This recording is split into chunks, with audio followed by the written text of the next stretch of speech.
certo? Então, eu vou compartilhar aqui. Vamos ver como é que vai ser esse Kahoot. Alguém perguntou aqui, caiu a internet aqui, o que estão falando? Espera aí, tá todo mundo calma aí. Enquanto eu vou dar o tempinho aqui, enquanto eu estou abrindo o Kahoot, vocês vão entrar, certo? Não é vírus não, tá? Kahoot.it. Vai pedir um PIN, e aí eu vou mostrar o PIN agora para vocês aí. Vamos lá. Já fiz isso online várias vezes, deu certo, não é aqui que não vai dar, não. Vamos lá. Ó, então, eu tenho aqui o Kahoot, ok? Vamos aqui.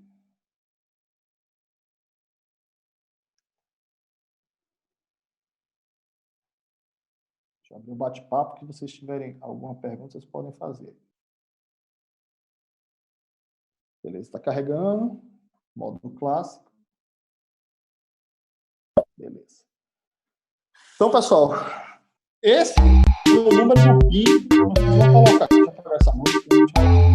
Tá doido. Esse é o número do PIN que vocês vão botar. Vocês vão escrever kahoot.it e vão botar esse PIN. No momento que vocês botarem esse PIN, ele vai pedir para vocês botarem o nome de vocês. À medida que vocês forem colocando o nome, vai aparecendo aqui, ó, Tainá, Lília, Paulo Aragão, Grenda, tá todo mundo entrando aí na sala, certo? Então eu estou vendo aí todo mundo que está acessando. Tem 17 pessoas, 18, 19, Joel, Márcio, 24, que beleza. Quem ganhar, vai ganhar deixa eu ver o que a gente pode dar, um álcool gel. O pessoal aí do Invec Florianópolis vai dar uma passagem para Dubai. Tá? Depois a Flávia acessa com vocês aí, pega os dados de vocês, com direito acompanhante. Né? O Eduardo está falando que está indo para outro lugar. Esse site aqui, o Eduardo, www.kahoot.it, certo? Gustavo, Renato. Isso, fica assim. Por enquanto você só bota o PIN e o nome, certo?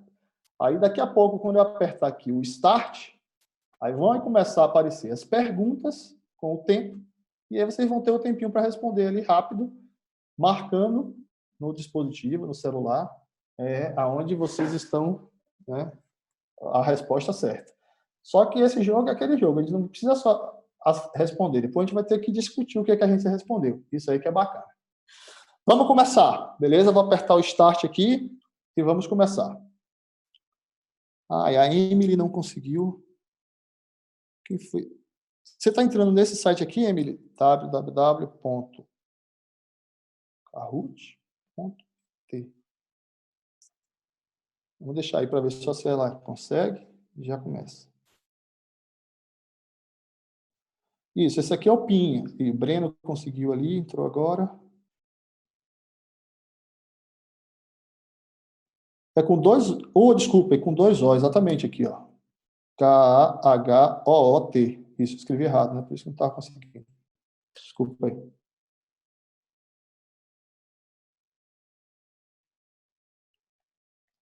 Pronto. Alguém aqui, ao invés de botar o nome, botei o PIN, mas está valendo também. A Emily conseguiu. Já estamos com 39, 38 pessoas, mais ou menos a quantidade de gente que a gente tem na sala aí. Então, vamos lá, gente. Eu vou dar o Start. Lembrando mais uma vez, eu vou dar o Start, ok? Vocês respondem pelo celular. No celular, só tem a opção da resposta, tá? No celular, a pergunta não vai aparecer. A pergunta vai aparecer aqui. Se alguém ficar procurando a resposta, a pergunta no celular, ela não vai aparecer. Então, tem que ficar de olho na tela e responder pelo celular. Então, vamos lá. Valendo, hein?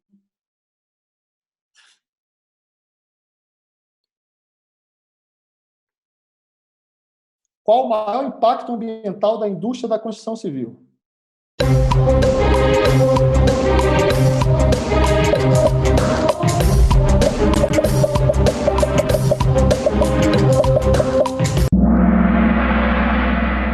Beleza, começamos bem, hein? Começamos muito, muito, muito bem. Olha só.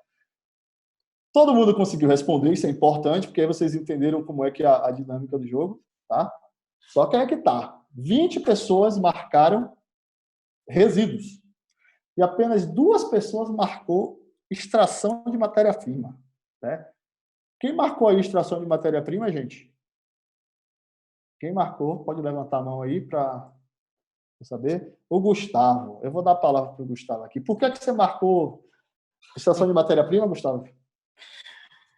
É porque eu acho que onde tem a maior quantidade de materiais, digamos assim, cimento, areia, madeira, né? Os impactos mais maior na natureza. Olha só, gente. Lembra que eu falei no decorrer da aula a diferença entre aspecto e impacto? Né? Então, qual é o aspecto? Vamos lá voltar para o Kahoot. O aspecto é exatamente o que a gente está vendo na obra, o que a gente enxerga, né? Então, os resíduos, aqui a gente enxerga aquele monte de resíduo na obra. Então, ele não é um impacto, ele é um aspecto. O que o resíduo causa é o impacto, né? Então, se esse resíduo ele for descartado de forma irregular em um rio, ele vai causar um assoreamento. O assoreamento é um impacto. Então, esse resíduo, se ele for em um terreno, gera rato, barata, isso vai ser um impacto. Né? Então, o impacto é o que o resíduo gera. E vocês concordam comigo que se a gente está gerando muito resíduo, a gente está demandando da indústria uma necessidade muito grande de extrair mais matéria-prima. Por quê? Porque eles estão produzindo o produto, a gente está utilizando mal e jogando fora. Então, ele está dizendo para a indústria, olha, retirem mais que eu vou comprar, retirem mais que eu vou comprar. Então, o impacto aqui é realmente a extração da matéria-prima. O resíduo é o aspecto, tá? Só para a gente entender. Então, vamos ver aqui como é que está o painel do Kahoot. Vai ser duas pessoas, ou o Gustavo ou alguém. Vamos ver quem é que está na frente. Então, eu tenho ali, ó, Cristóvão com 615, deve ter sido mais rápido que o Gustavo, e o Gustavo com 550. Vamos desempatar esse jogo aí. Geralmente, a última pergunta é o desempate, onde todo mundo ganha. Vamos para a próxima pergunta. Valendo 2 pontos. Das alternativas abaixo, qual não é geradora de perda dos canteiros de obra?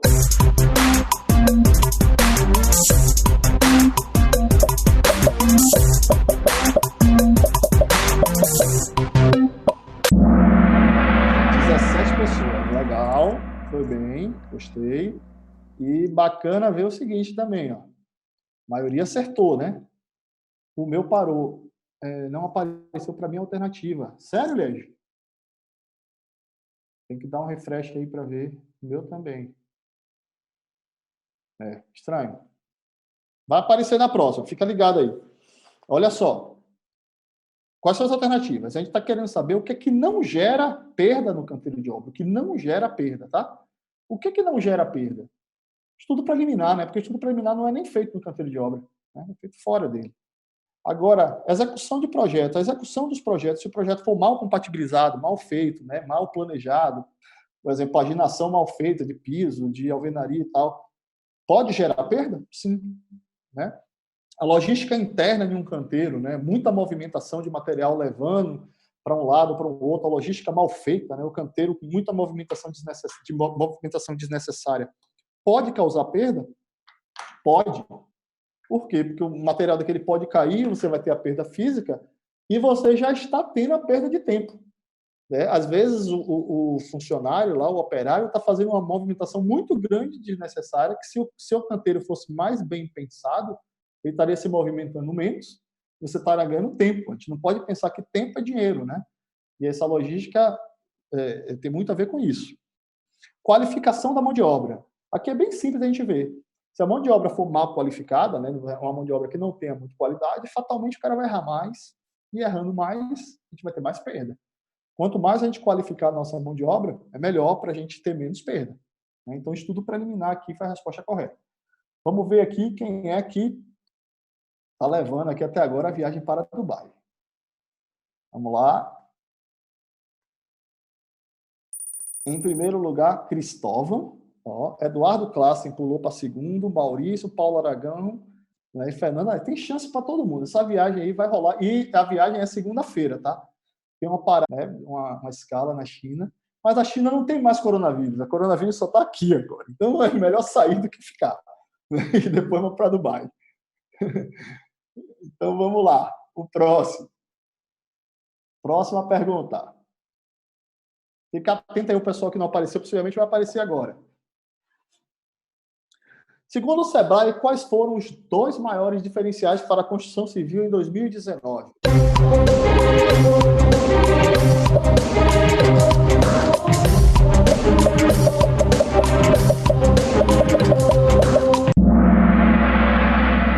Legal, ficou uma briga boa aqui, ó. Esse geralmente fica bem equilibrado. Vamos pegar aqui os temas, né? BIM e PBQPH. Foi legal que pouca gente marcou. Só para recordar, o PBQPH foi aquele programa que a Caixa, né, criou, que eu comentei há pouco, sobre gestão da qualidade, é algo um pouco mais antigo. Certificações ambientais e BIM. A certificação ambiental, gente, teve um boom assim, na 2000, 2010, 2008 para cá.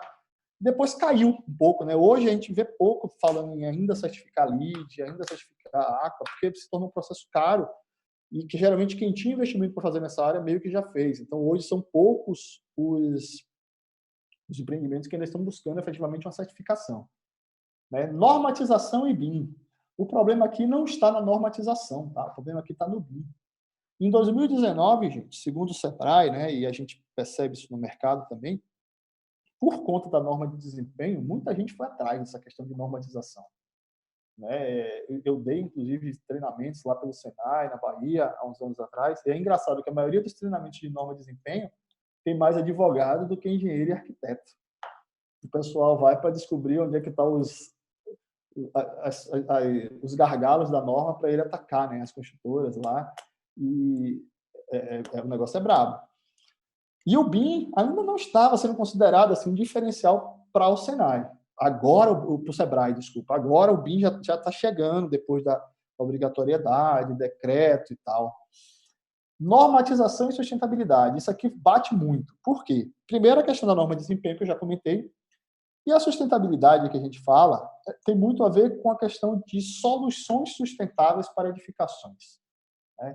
A gente viu, eu até comentei mais cedo, a partir do momento que as concessionárias de energia liberaram você fazer geração de energia em sua residência, a quantidade de empresas que surgiram nesse segmento de energia solar é absurda. A partir do momento que o próprio My House, My Life, né, Minha Casa, Minha Vida, começou a alguns projetos trazerem boilers, trazerem outras soluções sustentáveis, né, isso entrou em voga. O mercado de produtos sustentáveis para a construção civil ele teve um boom em 2019, por incrível que pareça. Se barateou, né, e se trouxe muita solução viável de ser implantada. É algo que anos atrás não era viável. Vamos ver como é que está a parcial da viagem para Dubai. Atenção. Eduardo, em primeiro, Cristóvão, Gisele, Colina, Lília, tá aparecendo uma galera que estava lá embaixo, tá? Ó, subindo, viu? Maurício, tá? Então todo mundo tem chance. Só é não desistir. Vamos para a próxima. Atenção.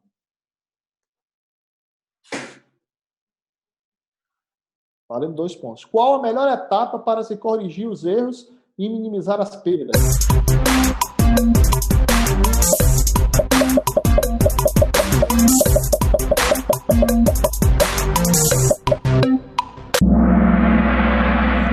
Ô, galera, que beleza, hein? Maioria aí, todo mundo, elaboração do projeto, né? Sabe que o projeto é a etapa necessária, a melhor etapa para se fazer isso.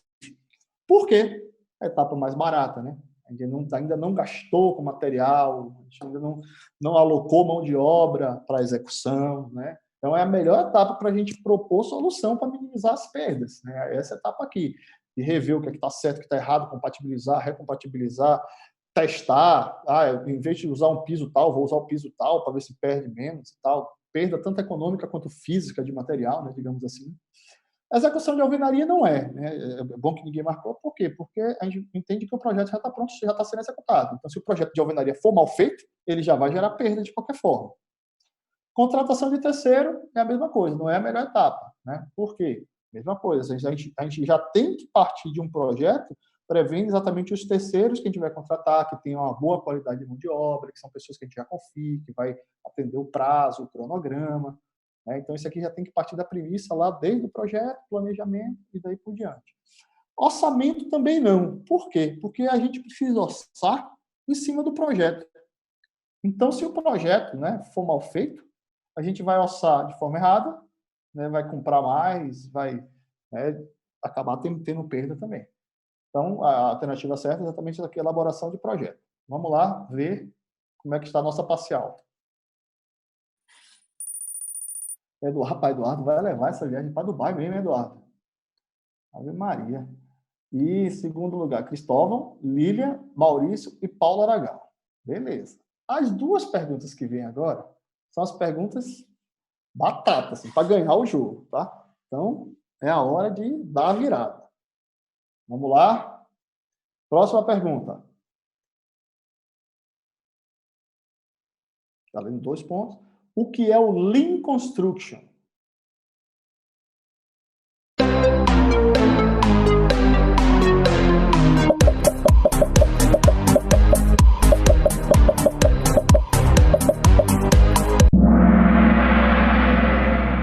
Legal, porque essa pergunta é a pergunta do desempate.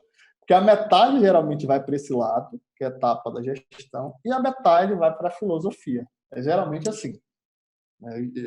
E aí bateu bem legal.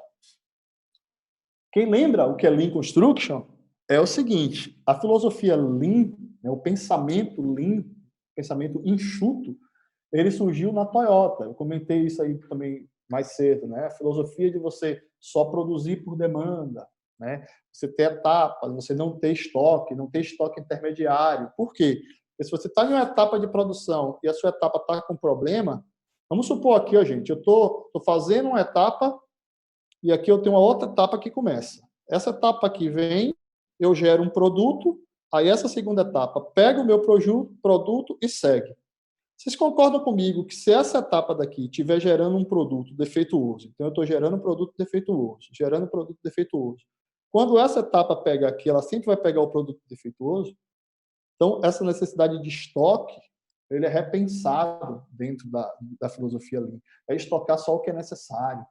Né? Então, assim, um conceito que a Toyota criou, que foi incorporada para a construção civil pelo Koskela, né? Vou deixar aqui no chat, quem quiser pesquisar, né, que traz muito essa filosofia de evitar perda, né, de ter controle. E aí, dentro da construção civil, existem várias ferramentas para a gente fazer isso. Né? Existe o Kanban, né, existe Andon, existem algumas ferramentas, né, de estratégias de Lean Construction para a gente implantar no canteiro. Só que aí é que está. O que é uma etapa de alguma coisa, gente? Uma etapa é uma parte. Né? Uma parte de alguma coisa. Olha, qual é a etapa de... Eu tenho 3, vamos supor, eu tenho 3 etapas para produzir isso daqui. Uma é criar a embalagem, outra é encher isso aqui com produto e hoje outra é colocar o rótulo. São 3 etapas. Então, são etapas. Se a gente for pensar em Lean, o Lean ele tem que estar presente em todas as etapas para esse produto aqui ser considerado um produto que a gente está fazendo com a filosofia de um produto com pensamento enxuto. Né? Ele não tem que estar em uma etapa específica. A mesma coisa. Então, o Lean ele não é uma etapa da gestão. Ele é uma filosofia que tem que nortear todo o pensamento da equipe que está trabalhando. Então, desde a etapa do projeto, a gente já tem que estar pensando em pensamento enxuto, no planejamento, na construção, né? Na desmobilização, em todas as etapas. Né? Então, é uma filosofia que encobre, um guarda-chuva assim, que encobre tudo. Beleza? Então, por isso que não é etapa, por isso que é uma filosofia. Vamos ver aqui como é que está. Cristóvão pulou para primeiro. Maurício, Paulo Aragão. Ih, rapaz, cadê nosso colega que estava em primeiro? Sumiu, cara. Ele deve ter errado essa aí, né? O Eduardo Classe. Vamos ver, tem chance ainda. Uma pergunta, eu acho que vocês até já imaginam qual seja. E já sabem até qual é a resposta, certo? Vamos lá.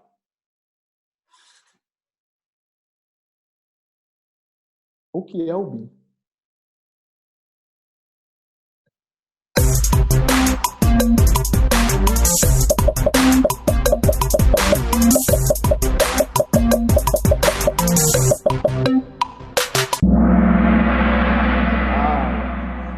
Sempre quando tem essa pergunta, a gente tem que fazer 2 coisas, tá? Deixa eu voltar aqui para a tela para ver vocês.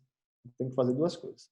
Primeiro, agradecer a Deus por ninguém ter marcado é o Revit, tá? Então, como ninguém marcou é o Revit, eu não conseguiria explicar por que o BIM não é o Revit, tá? Então, não é o Revit, ok? E, geralmente, a dúvida, o telefone de alguém morreu ali, ó. Meu dedo... Ih, rapaz, só ali o telefone de alguém caiu, mas tudo bem. A dúvida sempre paira nesses dois pontos aqui, quando a gente discute sobre o que é BIM, tá? Pessoas falam, o BIM é uma filosofia, o BIM é um processo. Geralmente são essas duas as dúvidas. E para a gente... Nossa, o cara quase marca o Revit ali. Tava brincando, né? Óbvio. Para a gente fazer isso de forma dinâmica, a gente vai fazer tipo um julgamento aqui agora, tá? Eu quero que alguém que marcou, que é um processo... Deixa eu apagar a mão aqui do José, depois eu levanto sua mão. Tá, José? Vou anotar aqui que você está na fila. Alguém que marcou que é uma filosofia, levanta a mão aí que eu vou dar a palavra para falar se é filosofia. Vamos lá. Tá liberado, Lívia? Eu marquei rápido.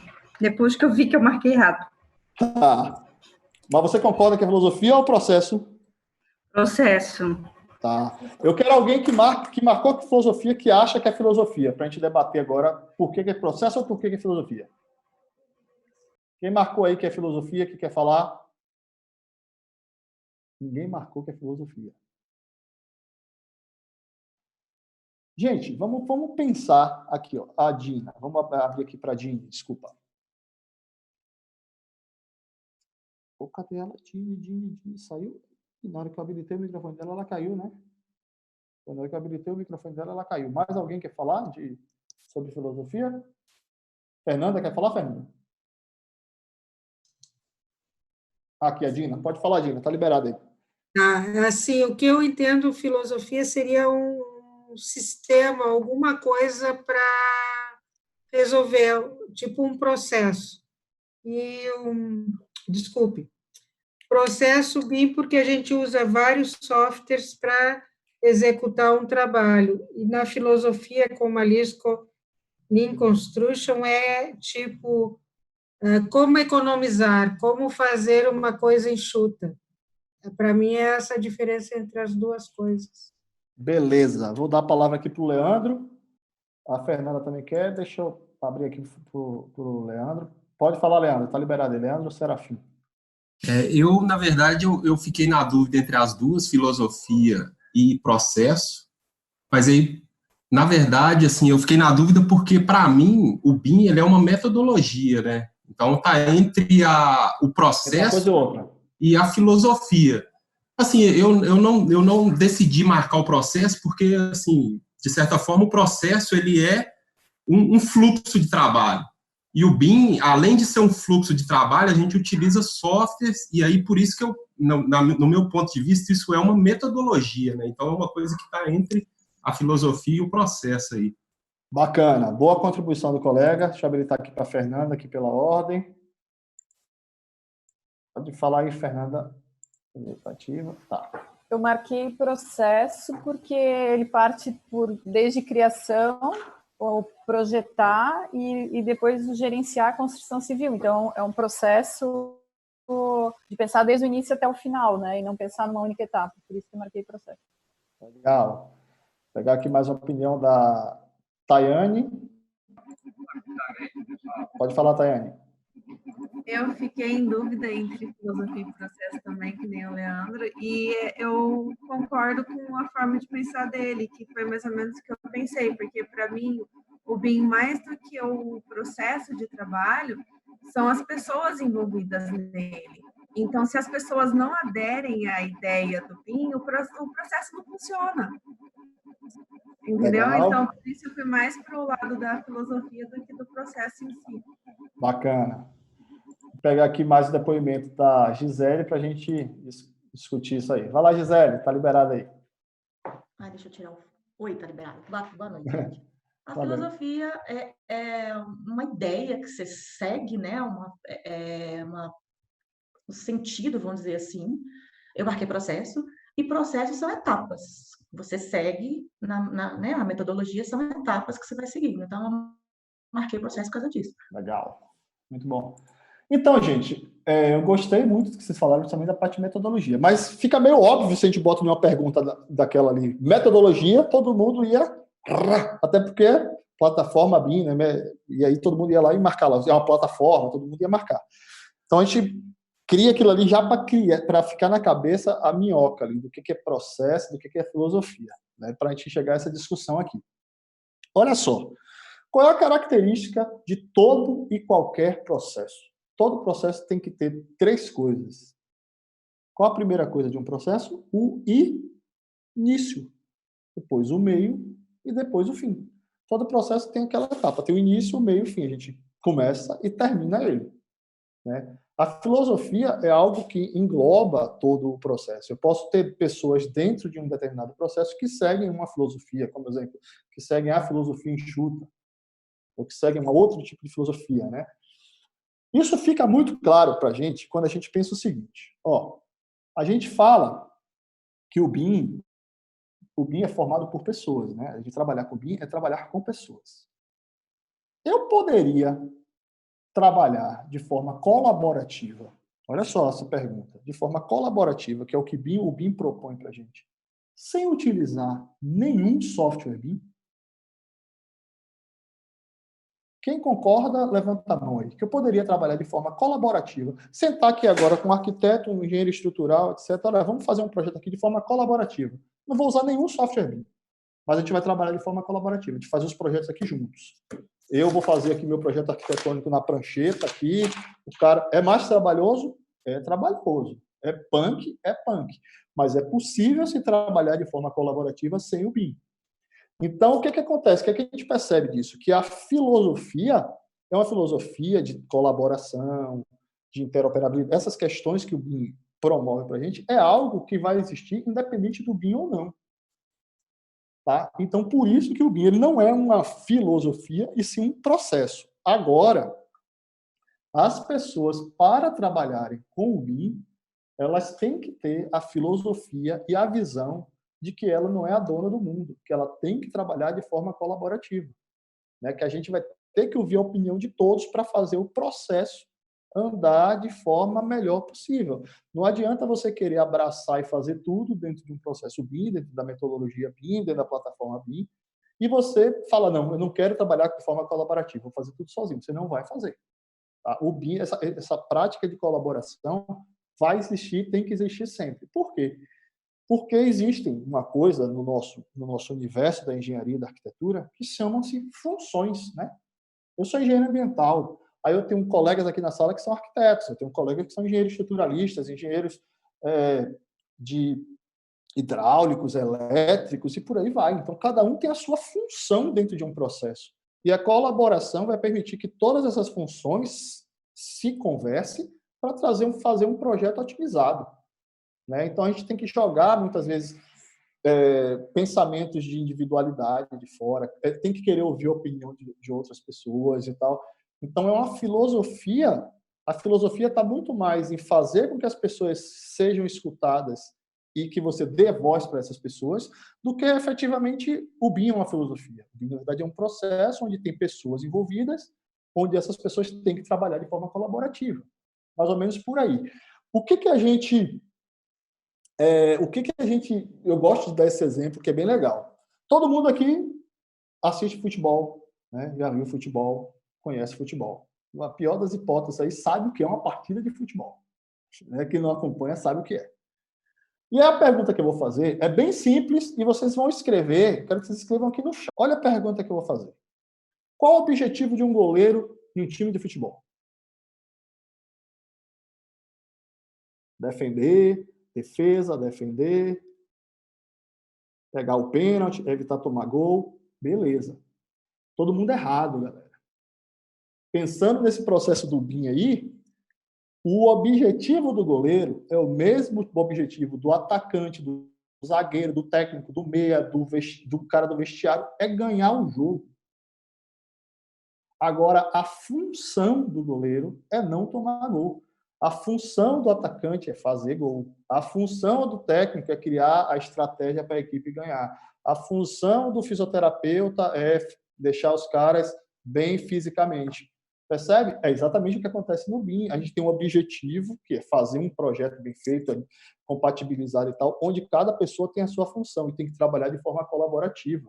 É como o Valdir colocou ali, o objetivo do goleiro é vencer a partida, objetivo igual a todo mundo. Essa é a diferença entre colaboração e função, sabe? E o BIM a gente tem que trazer a nossa função para dentro da colaboração. Esse exemplo do goleiro é legal, porque aí todo mundo já se esperta que realmente existe essa diferença entre função e objetivo. São coisas bem distintas.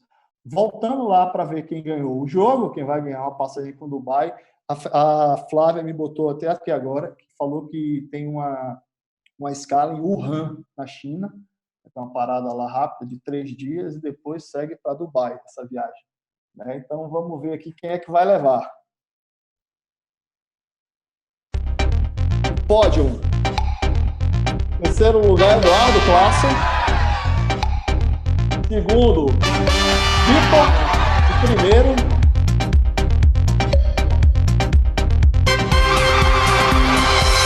e aí? Paulo Aragão.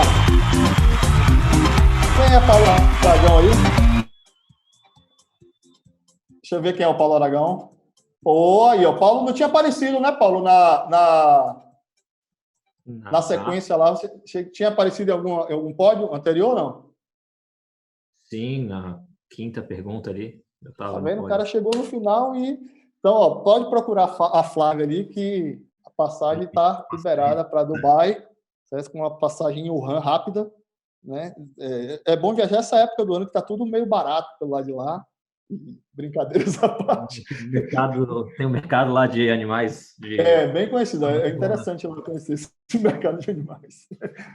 Mas, pessoal, olha só, fica a dica, tá? Eu vi que quando eu falei do Kahoot aqui, algumas pessoas já conheciam, tá? Esse Kahoot aí é um dispositivo que a gente usa para trabalhar muito essa questão da gamificação, né? Que a gente fala muito hoje na educação, de você trazer jogos com temas. A gente discutiu vários. Percebe que durante o jogo, a gente discutiu vários temas interessantes ligados ao contexto que a gente está falando, só que de uma forma mais divertida e tal.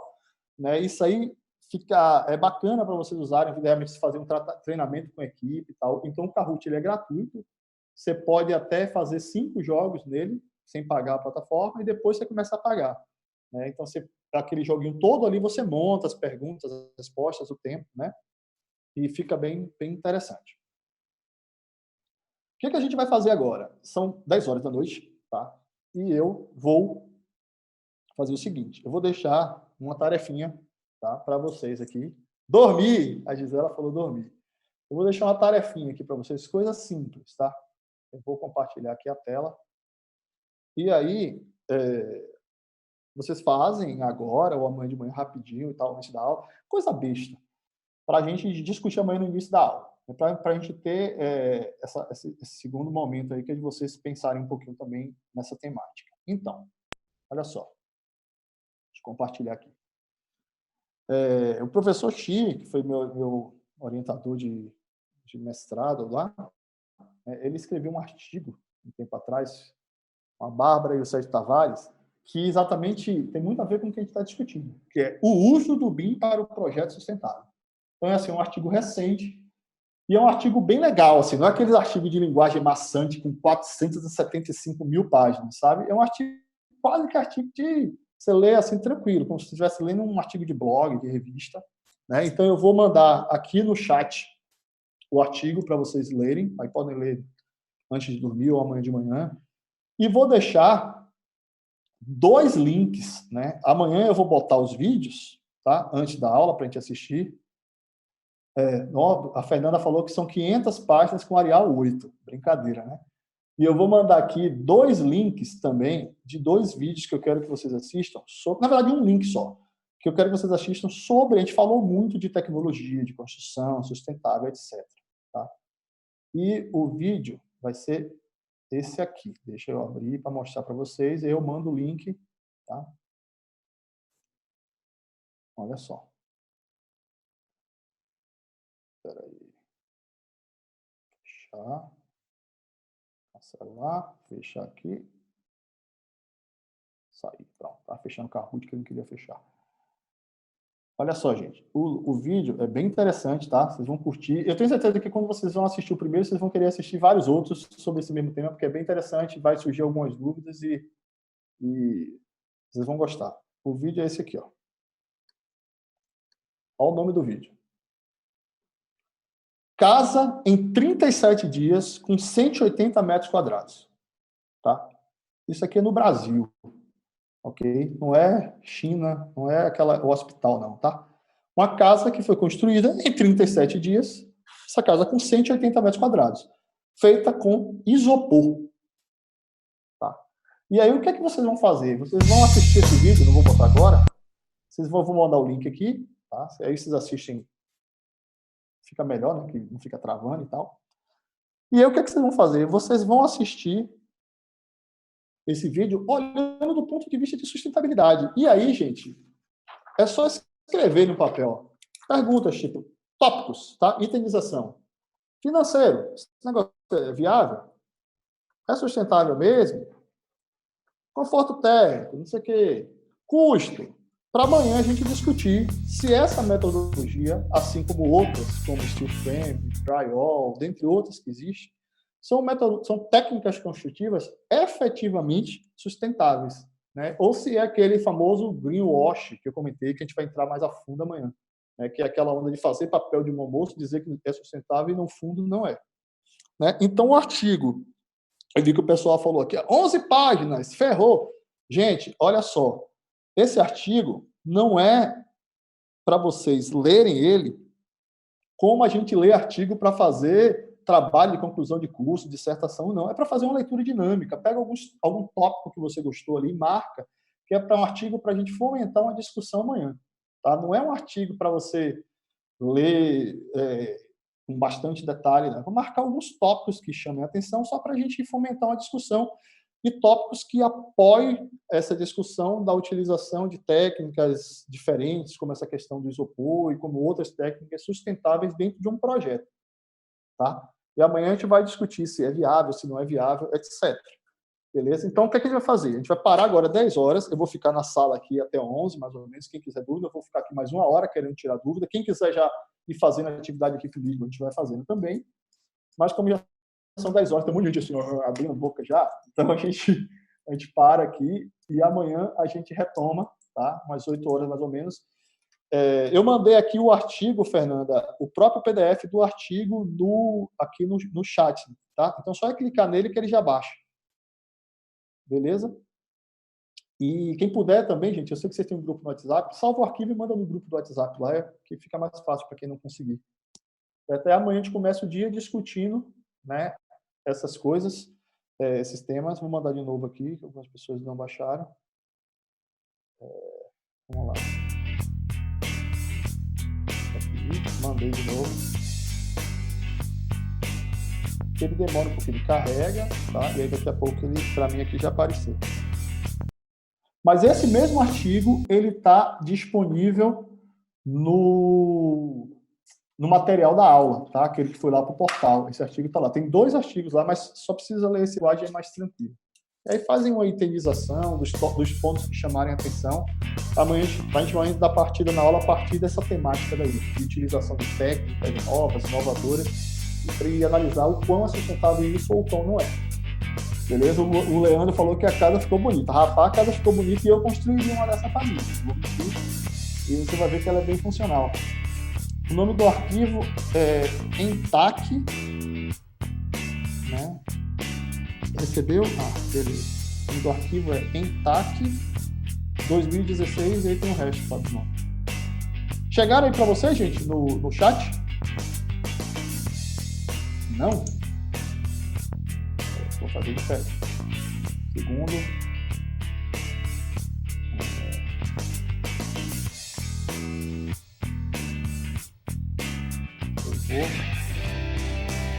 Estou no WhatsApp aqui, vou mandar no WhatsApp para vocês. Agora.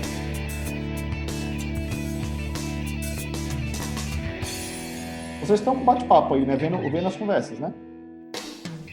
Chegou para mim. Aí, pessoal, aqui, arquivo ok. Sim, chegou. Ainda não. Porque ele demora um pouquinho para carregar, porque é um PDF, mas vai chegar sim.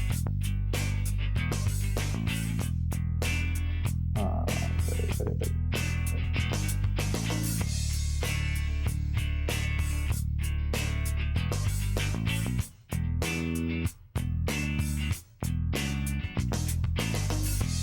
Segundinho que eu já resolvi isso. Rapidamente.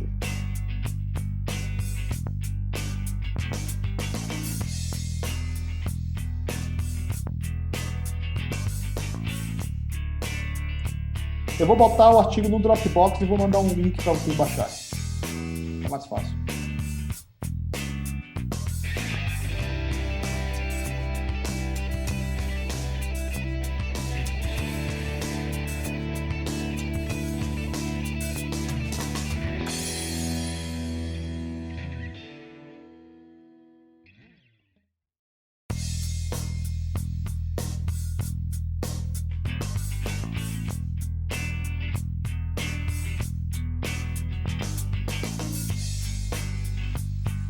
Estou enviando aqui.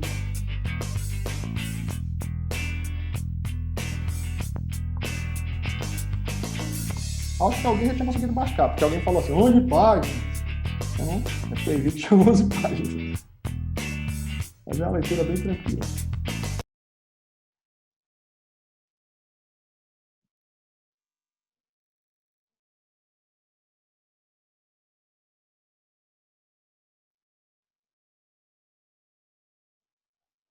Pronto, pessoal.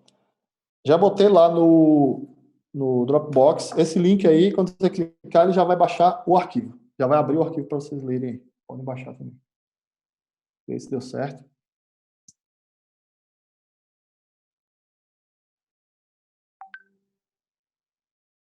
Isso, Intact, tal, paper. Exatamente. Isso, está no material da aula, Fernanda. Muito bem, bem lembrado.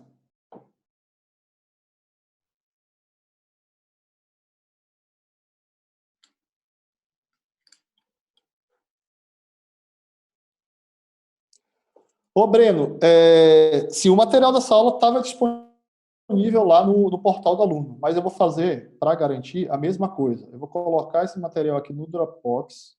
Eu tinha mandado inicialmente ele aqui pela sala, mas eu vou mandar ele aqui, vou botar ele no Dropbox, vou mandar o link para vocês baixarem, que fica mais fácil.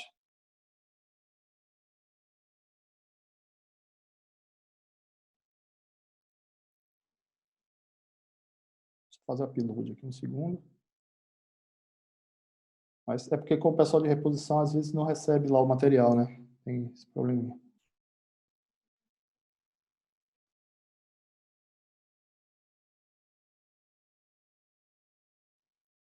Pronto. Então, ó, gente, 2 links. Aqui, ó, material da aula. Material da aula, esse link aqui, tá?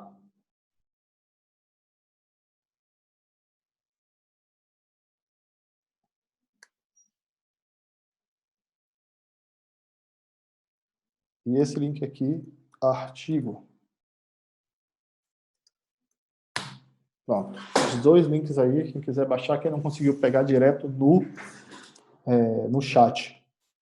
Beleza? Se alguém já conseguiu aí no Dropbox o artigo, só para ver se está funcionando certinho. Mas eu cliquei aqui, para mim funcionou certinho.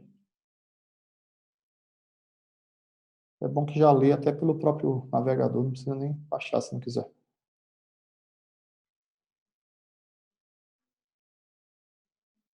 Beleza. Então, amanhã a aula, mesmo horário, né? 8 horas e tal. E assim, eu estou querendo tentar que a gente cumpra muito essa questão dos horários, porque domingo é Dia das Mães, né? E assim, se a gente conseguir terminar a aula um pouquinho mais cedo e tal, para almoçar com a mãe, quem tem mãe em casa, quem quiser. Eu vou terminar a aula na hora normal, mas algumas pessoas já solicitaram isso no grupo lá do WhatsApp da turma de Florianópolis. E eu vou tentar ser rígido no horário, no sábado, assim, para a gente conseguir dar conta do conteúdo todo, e aí domingo a gente fica um pouco mais livre para quem não puder sair mais cedo, quiser sair mais cedo, alguma coisa assim, ficar disponível. Beleza? Onde fica a caixa d'água nessa casa? Boa pergunta, Joel. Isso aí é uma das perguntas que a gente vai discutir amanhã. Essa casa, gente, quem já assistiu aí, ela é toda 100% feita de isopor. É uma técnica que chama painel monolítico de isopor. Né? Então, é isopor com argamassa projetada. Né? E aí a gente vai ver, quem quiser ver, depois tem alguns outros vídeos no YouTube, o quanto ela é resistente, né? O quanto ela é funcional. É bem interessante. Perguntou aqui, somos só 3 da PBIM 3. Eu, Glávia e Paloma? Não sei dizer. Vamos ver, o pessoal se identifica aqui. Essa casa ela é muito rígida. Nossa, é uma parede estrutural, né? Vocês vamos ver que a parede de isopor é uma parede estrutural, porque não é só isopor, é isopor com uma malha de aço que atravessa de um lado ao outro. Assim. Então ela se torna uma parede estrutural mesmo. Dá uma porrada, ela não cai. Eu vou ficar aqui disponível para quem quiser tirar dúvida e tal. E amanhã a gente continua o conteúdo a partir das 8, 8h15, mais ou menos o horário que vocês chegarem. Tá bom? Quem já for saindo aí, boa noite, bom descanso. Né? Pronto, essas perguntas que vocês estão fazendo aí, pessoal, olha, qual é o custo dessa casa? Onde é que fica a caixa d'água? Esses aí são os pontos que vocês anotam no caderninho, que amanhã é o que a gente vai discutir de manhã. Tá? Porque eu vou mostrar muita coisa interessante dessa questão de tecnologia sustentável. Deixa eu só ativar aqui, a colega Dina quer falar.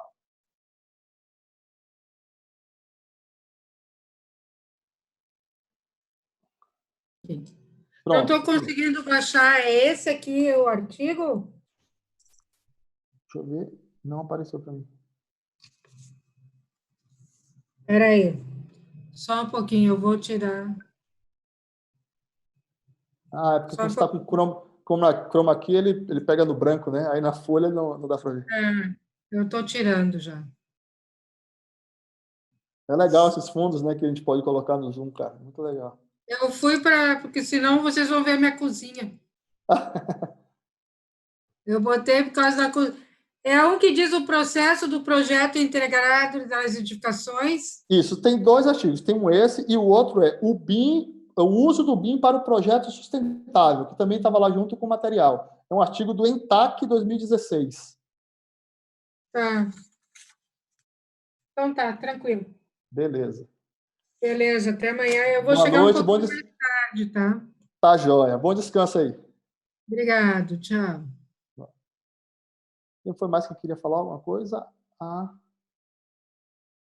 Daqui eu vou utilizar por um tempo. No momento que eu jogar fora, para onde é que isso aqui vai? Para um aterro, né? E lá é o túmulo. E aí fica lá por anos e anos até que a natureza dê conta de acabar com esse material, né? E existem materiais que podem durar 100, 200, 300 anos no ambiente aí, esperando que a natureza acabe, né? Destrua a composição desse material. E a indústria, ela parte agora para um novo ciclo, um novo conceito, que é exatamente pensar o contrário, pensar do berço ao berço. O que seria do berço ao berço?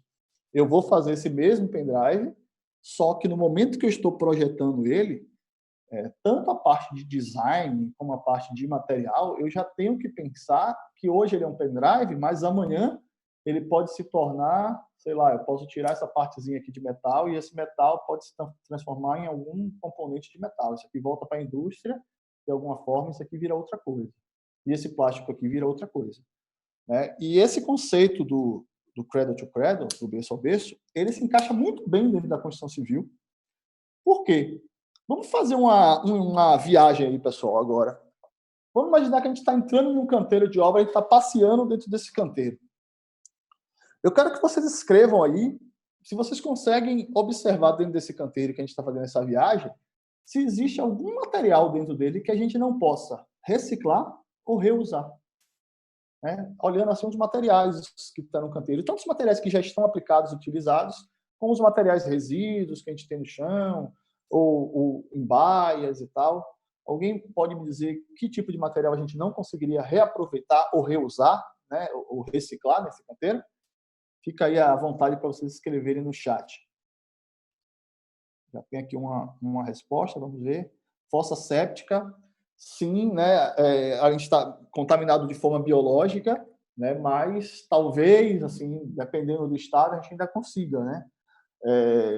A resolução CONAMA manda a gente tomar cuidado com os resíduos que são ditos contaminantes, né, contaminados, os resíduos classe D, né, que são desmoldante, né, materiais químicos, né, propalato de tinta, saco de cimento, etc. Então, a gente tem que ter um certo cuidado com isso daí. Mas, ainda assim, se consegue, com algumas técnicas, se reciclar esse material, né? São técnicas mais caras e tal, mas se consegue. O cimento em si, depois dele aplicado, a gente consegue reciclar, né? Ele vira agregado reciclado junto com os outros componentes que formam lá a alvenaria, um piso, etc.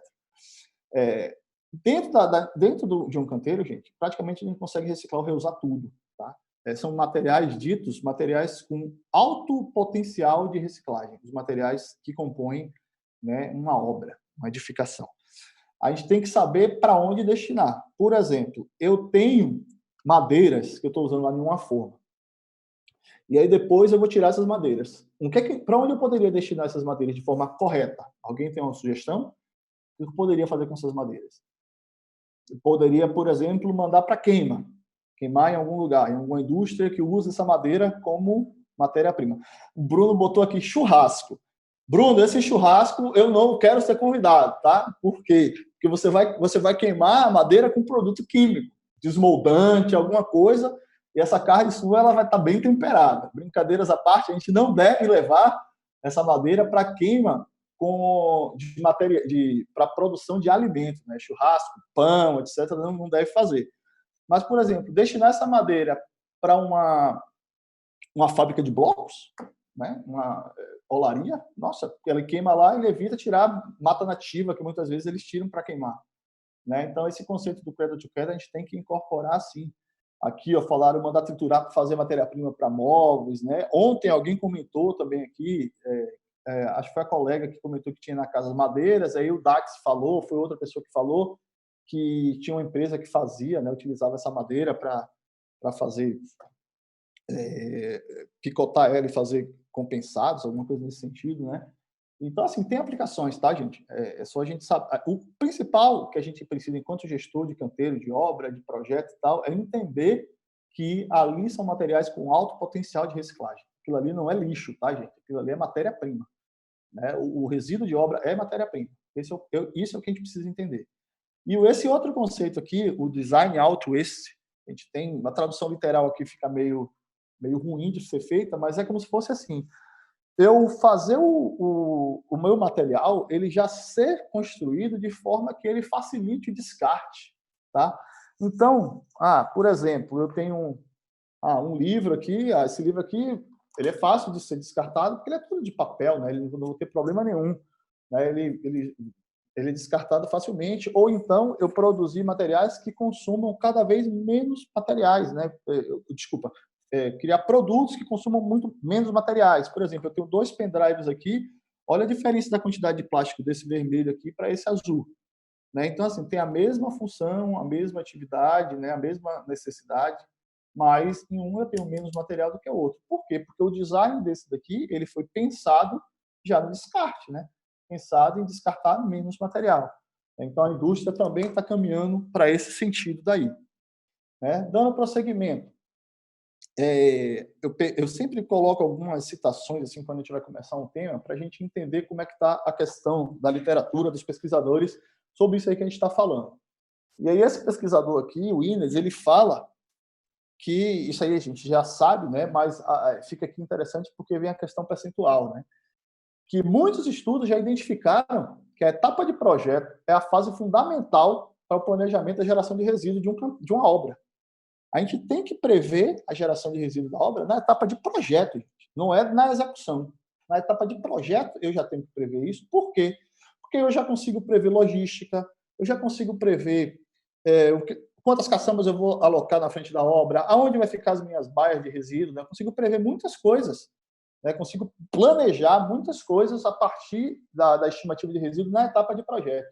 E as pesquisas dele aponta que cerca de 33% dos resíduos gerados são devidos à falha de projeto. né? E a inexistência de proposição para reduzir. Porque não é só a gente identificar que vai acontecer uma falha, que tem uma falha, que a gente pode melhorar ali no projeto, mas também a gente tem que fazer como se fosse assim uma previsão de que caso o erro aconteça, o que a gente vai fazer para poder reduzir esse erro, né? De que forma a gente vai mitigar? A palavra que a gente chama sempre dentro do conceito de sustentabilidade é essa, mitigar. De que forma a gente vai mitigar essa geração de resíduos, né? E isso daqui, ó, se a gente fizer uma junção com o BIM, a gente tem dentro do BIM uma ferramenta muito boa, né? Um processo bem interessante, que é a ideia do Clash Detection, né?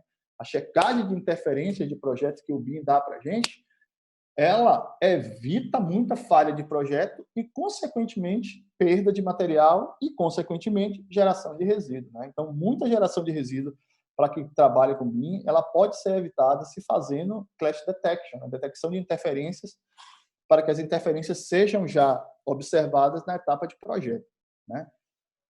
O projeto integrado, que é uma coisa que a gente vai discutir, ele é um tema bem abrangente, né? Mas, de certa forma, é o seguinte: a gente tem que orientar, a gente tem que fazer um projeto já orientado, pensando que eu vou ter de reduzir o consumo de energia dessa edificação quando ela foi construída, né? Vou ter que consumir menos materiais naturais ali. O que é que eu posso usar de reciclado nesse projeto? Integrar mais, digamos assim, esse projeto com o meio ambiente, né?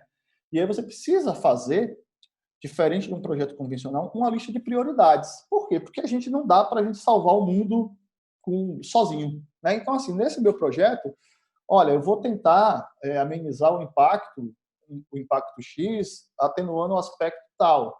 Então, eu vou priorizar, nessa obra que eu vou entrar agora, perder menos material na minha execução de alvenaria. Então, eu vou tomar um cuidado especial nisso daí, eu vou ver como é que está a minha produtividade frente à minha qualificação de mão de obra, frente à perda e tal, para tentar diminuir a materiais. Então, diferente de um projeto convencional, a gente tem que ter uma lista de prioridades quando a gente pensa de trabalhar de forma integrada. Aqui eu basicamente já falei que é o conceito do Cradle to Cradle, né? E essa construção civil ela tem grande possibilidade porque a gente trabalha com muito material que pode ser reciclado, né? Os autores desse conceito são esses dois autores daqui, e existe o livro chama-se Cradle to Cradle, eu tenho até esse livro, não sei se isso aqui está em casa, depois eu mostro para vocês, e é interessante que o livro é feito de plástico. As páginas do livro são feitas de plástico reciclado, né? Não é feito nem de papel. E aí os autores explicam que o plástico, apesar de ser altamente poluente, e tal, a gente sabe disso, mas ele, quando você coloca, ele é um material que ele é altamente, tem um potencial de reciclagem muito alto, porque o plástico tem várias aplicações. E dentro do conceito do Cradle to Cradle, a ideia deles é que esse livro hoje é um livro, mas no momento que ele deixar de ser livro, ele pode se tornar qualquer coisa, porque ele é plástico, né? Então você pode aplicar ele em qualquer outro produto, né? Muitos produtos utilizam o plástico como matéria-prima, pensando nesse contexto daí.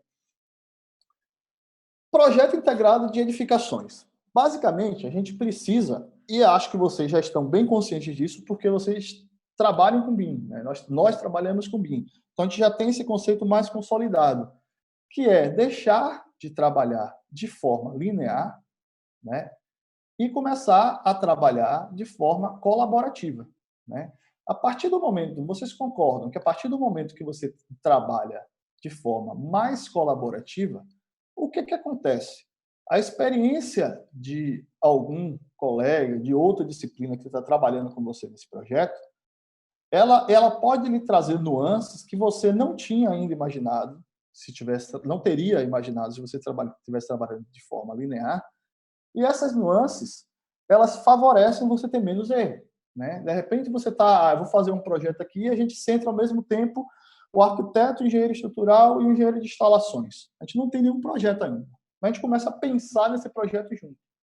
Então, às vezes, a experiência de uma determinada situação que esse engenheiro de instalações participou, ele pode nortear o caminho para o arquiteto ou para o estrutural e vice-versa, né?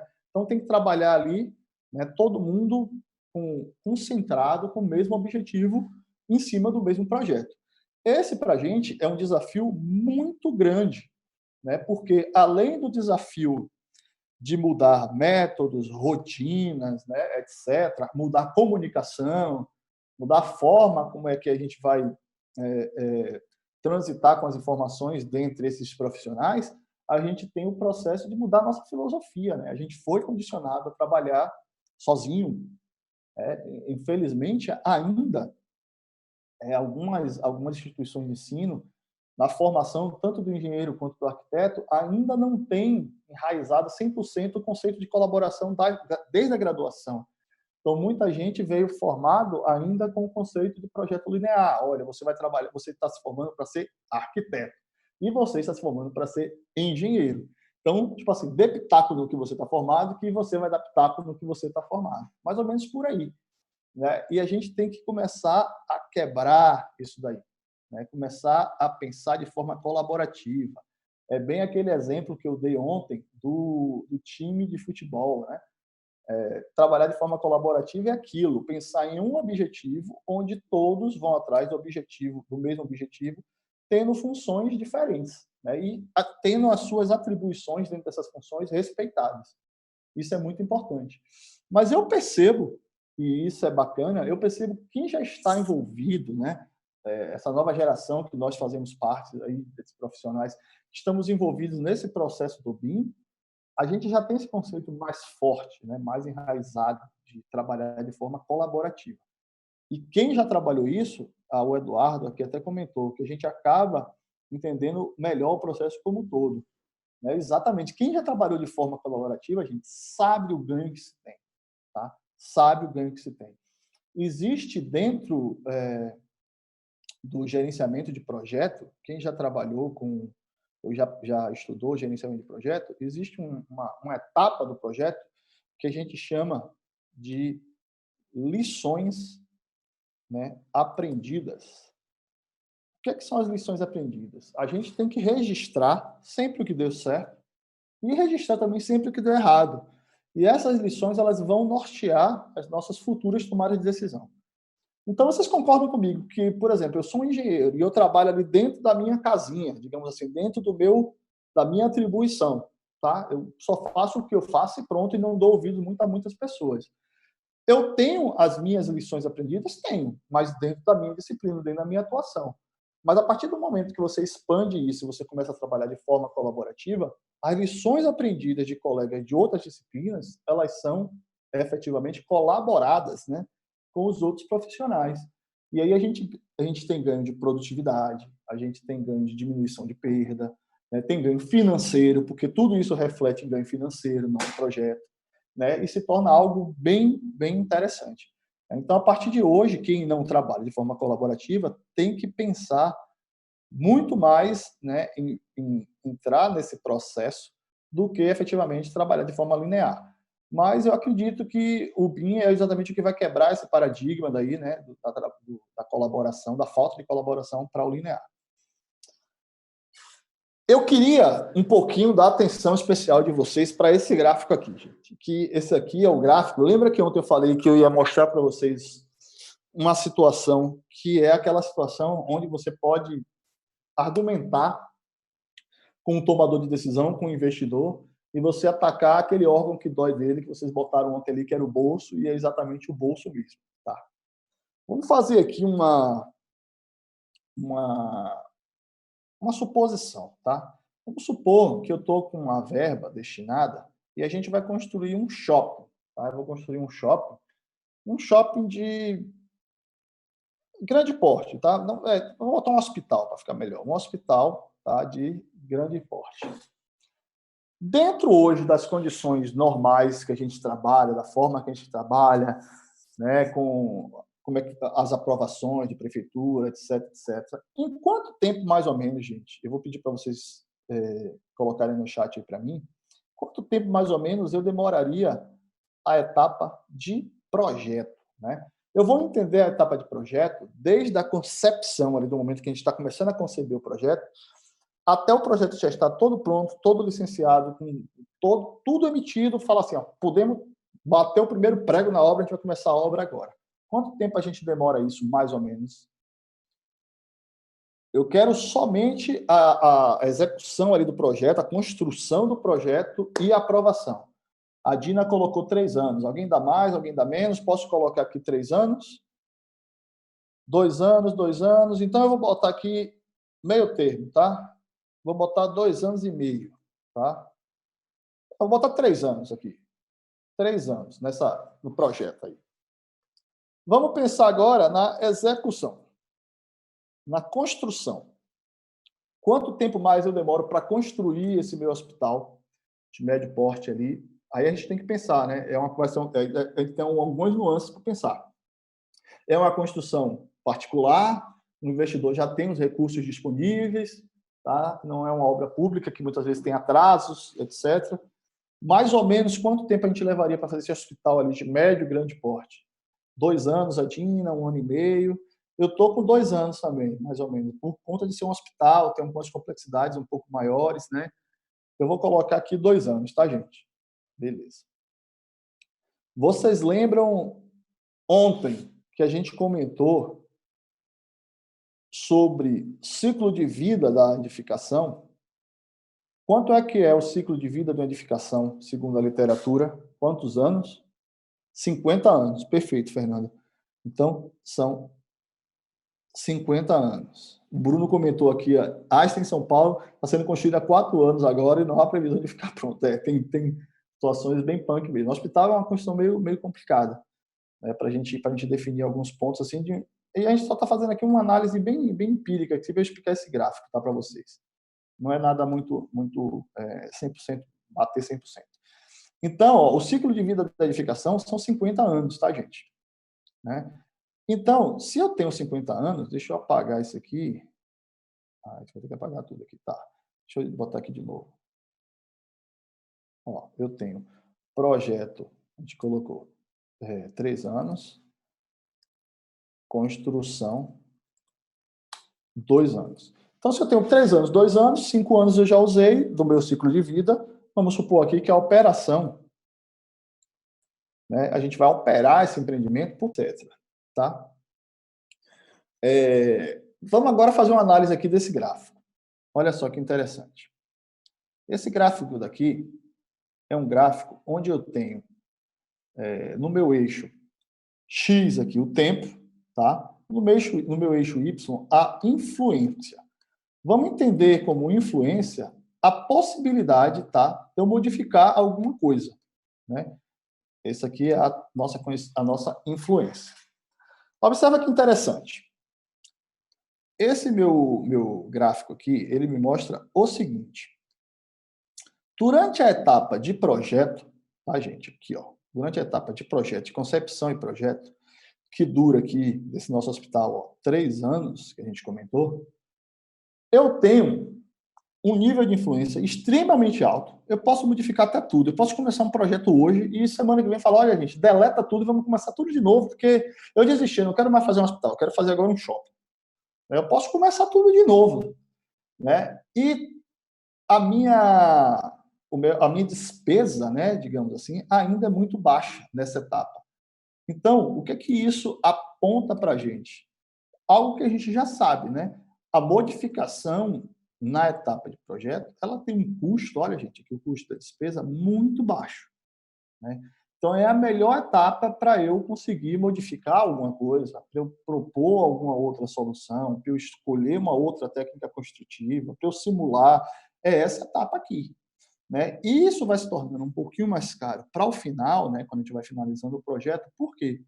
Porque, fatalmente, eu já paguei alguma licença, já paguei alguma coisa, já tenho hora trabalhada, né, que isso também conta aqui como despesa, ou já contratei algum terceirizado que fez alguma disciplina, etc. Né? Então, assim, a gente percebe que a etapa de concepção e projeto, né, ela tem esse problema, essa possibilidade de influência alta com despesa baixa.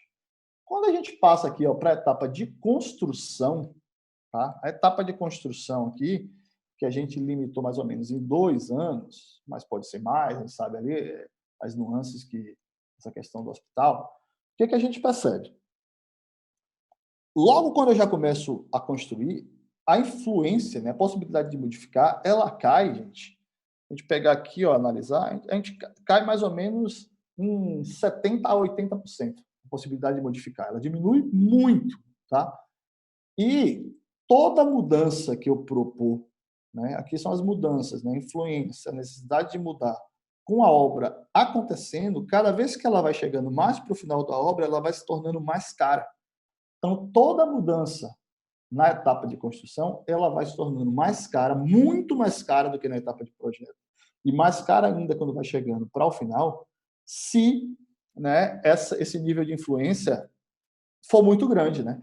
Então, assim, a gente tem que parar muito de pensar em modificar um projeto, modificar uma solução na etapa da obra, na etapa de construção da obra. Por quê? Porque o custo é extremamente alto, né? Chega a ser, ó, sei lá, 10 vezes, talvez, assim, 5 vezes maior do que aqui na etapa de concepção e projeto.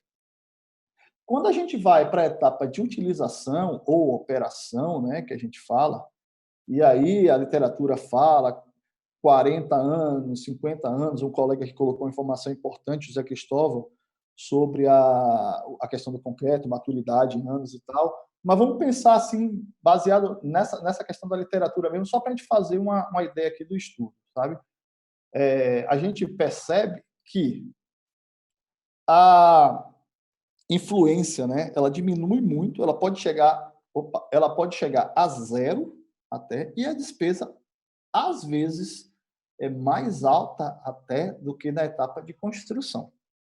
Aí alguém pode falar, nossa, mas não é uma nova construção, né? Eu estou fazendo uma reforma grande depois de 15 anos de utilizando o empreendimento. Não é uma nova construção, é uma nova construção, sim. Só que você tem que somar nesse custo daqui, além do custo da construção em si, da reforma, um custo que é o custo da operação, né? Então, assim, pensando em um hospital, possivelmente eu possa ter que interditar alguns leitos, né? algum pavimento. Um shopping, eu posso ter que fechar algumas lojas para poder fazer uma reforma. E aí eu vou estar deixando de gerar receita de operação para quem está operando aquele empreendimento, fechando leito, fechando pavimento, etc. E posso ainda ter que indenizar, sei lá, no caso do shopping lojista, que vai ficar fechado ali 1 mês, 2 meses, por conta de um problema na construção do shopping, que o lojista não tem nada a ver com isso, né? Então, assim, a despesa pode ser mais alta ainda do que na etapa de construção. Então, a gente, quando olha esse gráfico aqui, a gente fica, para a gente entender que a etapa de projeto é a mais importante, é muito fácil da gente enxergar, porque a gente coloca o dinheiro, né, na frente disso daí. Além de toda a da importância ambiental, da sustentabilidade, da questão de você trabalhar com integração melhor, né, mais, digamos assim, mais folgado, né, sem pressa de prazo e tal, o ganho financeiro que se tem por conta disso, por conta de se projetar mais, o reflexo disso daqui, que é barato, a gente vai ter na construção e na utilização. Contudo, o investidor não vê, né? O investidor acha que como a gente está ainda no escritório projetando, a gente está perdendo tempo, que o tempo dele, o ganho dele está na construção e na utilização. Na construção, não é nem na utilização, na construção, eu tenho que construir rápido. E para a gente, né, voltando aqui para pegar alguns depoimentos de vocês, para a gente isso é interessante e a gente consegue perceber exatamente quando a gente sabe a diferença entre eu vou construir para vender e construir para operar. Quando eu construo para vender, muitas vezes o investidor ele quer construir o mais rápido possível para vender, para fazer o capital girar. E quando você está construindo onde você mesmo vai operar o empreendimento, você vai gerir o empreendimento, aí você toma alguns cuidados, né? Porque você sabe que lá na frente você pode ter ganhos, se você fizer um projeto mais integrado, mais redondo, digamos assim, você vai ter ganhos que esses ganhos são refletidos para você mesmo, né? E aí, a crítica que existe é exatamente essa, a gente tem que pensar no nosso usuário, né? A gente projeta para um usuário, né? A gente não projeta para entregar a chave e falar, tome a casa, é sua, se vire, não é bem assim, né? Nós temos nossa responsabilidade profissional, né? Então, a gente tem que fazer o melhor possível. Já pensou um médico, um cirurgião, ele fizesse uma cirurgia, pronto, já abri aqui, dei 2 pontos no coração, lá, toma aqui um antibiótico, vai para casa? Não é bem assim, né? O reflexo disso no médio e longo prazo, quem vai sentir é o cliente, é o paciente lá. E a mesma coisa a gente pensa no usuário em quem compra um imóvel. Quem vai se sentir esse problema aí no médio e longo prazo, né, é essa pessoa que comprou o imóvel, né? E tem que trazer isso, gente. Tem que trazer isso, a nossa responsabilidade frente aos projetos, né? Frente à qualidade dos projetos, sem perder muito a questão do preço. Pegar alguns depoimentos aqui rapidinho para a gente seguir. O José Cristóvão falou da questão do ciclo de vida e o Ítalo comentou que na página 168 do arquivo tem um gráfico bastante interessante. Alguém já tinha visto essa ideia daí do tempo com a influência?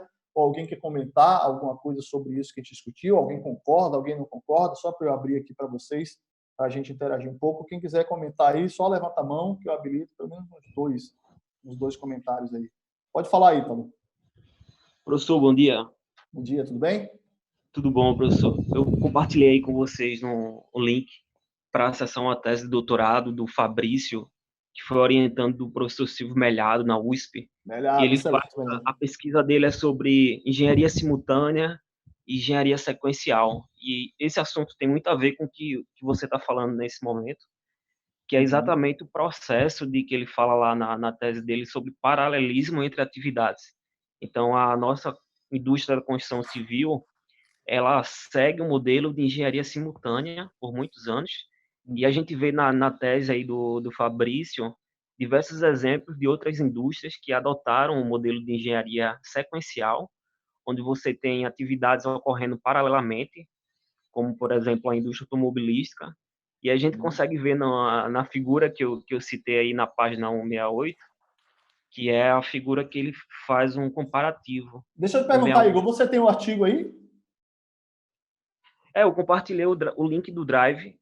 Tá, eu vou fazer o seguinte, você quer compartilhar a sua tela? Eu habilito aqui, você compartilha a sua tela e você mostra para os colegas, quer? Tá, porque eu estou usando um tablet, professor, não sei se eu vou... Então tranquilo, eu vou baixar depois e a gente discute em outro momento da aula essa imagem, porque eu acho que é bastante pertinente, mas pode continuar. Pode continuar aí, então, mais algum comentário? Eu consegui aqui, acessar pelo tablet. Tá. Só um momento.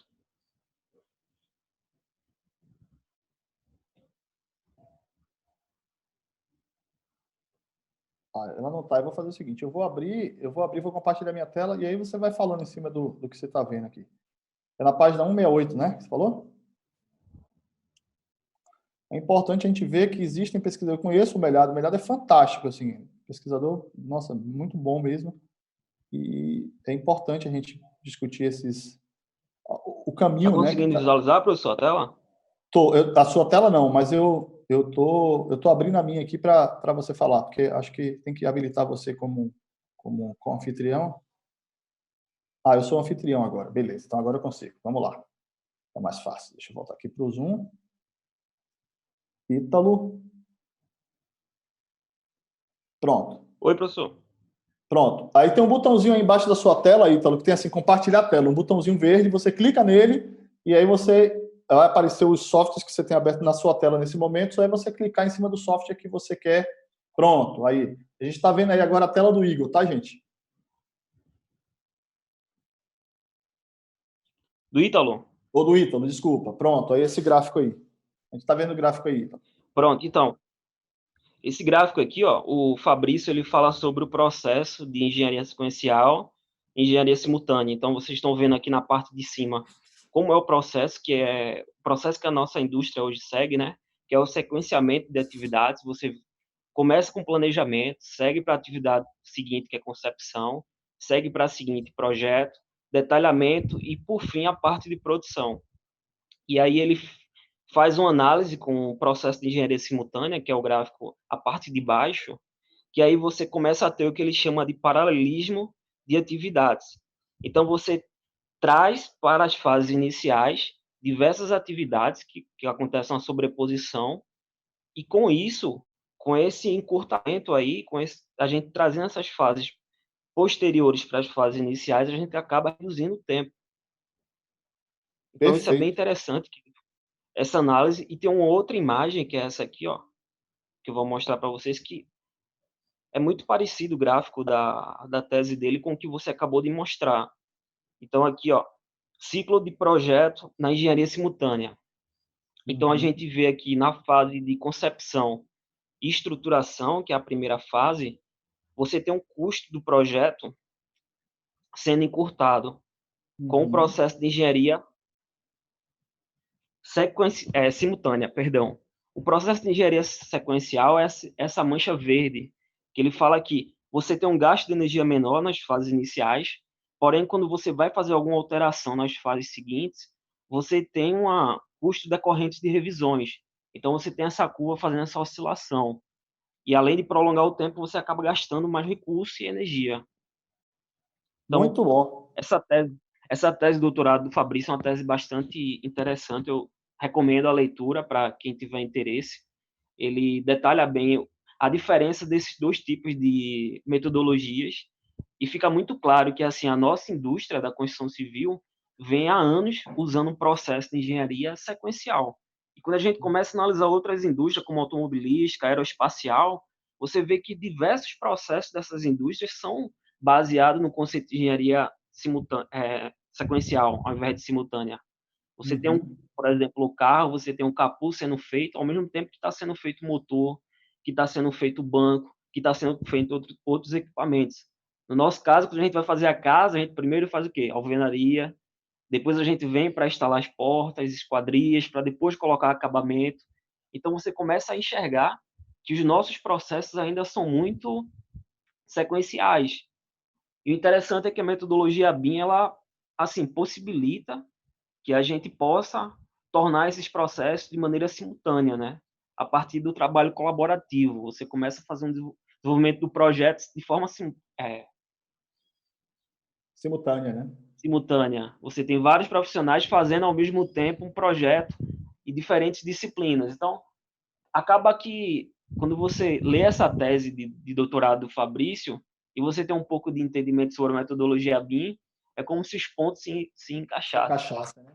Nossa, perfeito. Muito bom. Muito obrigado aí, Ítalo, por Nada, compartilhar com a gente. Aí, gente, fica a dica do colega, tá?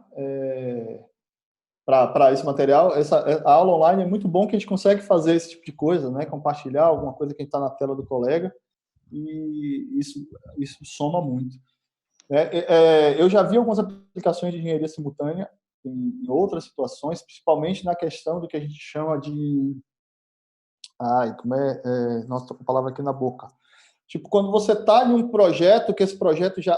Aconteceu isso, por exemplo, a gente tem um caso bem conhecido aqui no Brasil, que é o caso da Arena da Baixada, que é a Arena do Atlético do Paraná, lá em Curitiba. Essa arena ficou praticamente, já estava fora da Copa do Mundo. Por quê? Porque o prazo que eles tinham executado, até o prazo que a FIFA fez a primeira vistoria, era tão pouco que não teria prazo para executar o restante das atividades, né? Para poder entregar a arena dentro do prazo que a FIFA exigia. E aí tem um termo que eu vou lembrar ainda para falar para vocês. Tem um termo que se fala que é um plano de ação voltado nessa questão de, olha, temos que trabalhar agora de forma sequencial. Não dá mais para trabalhar, ou de forma simultânea, não dá mais para trabalhar de forma sequencial. Se a gente for trabalhar de forma sequencial, vai perder o prazo. Então, aí se faz um planejamento para trabalhar de forma simultânea. Quais são as atividades que dá para fazer? Olha, dá para a gente fazer o plantio do gramado e, ao mesmo tempo, fazer a instalação das arquibancadas. Olha, vamos priorizar, fazer logo as torres de iluminação, porque aí a gente vai ganhar mais um turno, que é o turno da noite para trabalhar, que a gente pode usar as torres para trabalhar à noite. Né? Então, exatamente isso que se faz. Se faz um planejamento para se trabalhar simultâneo para se conseguir, né, atingir um prazo que já está ali apertado, que já está esmagado. Né? Só que muito usa-se ainda a engenharia simultânea para fazer isso, quando o prazo já está perdido.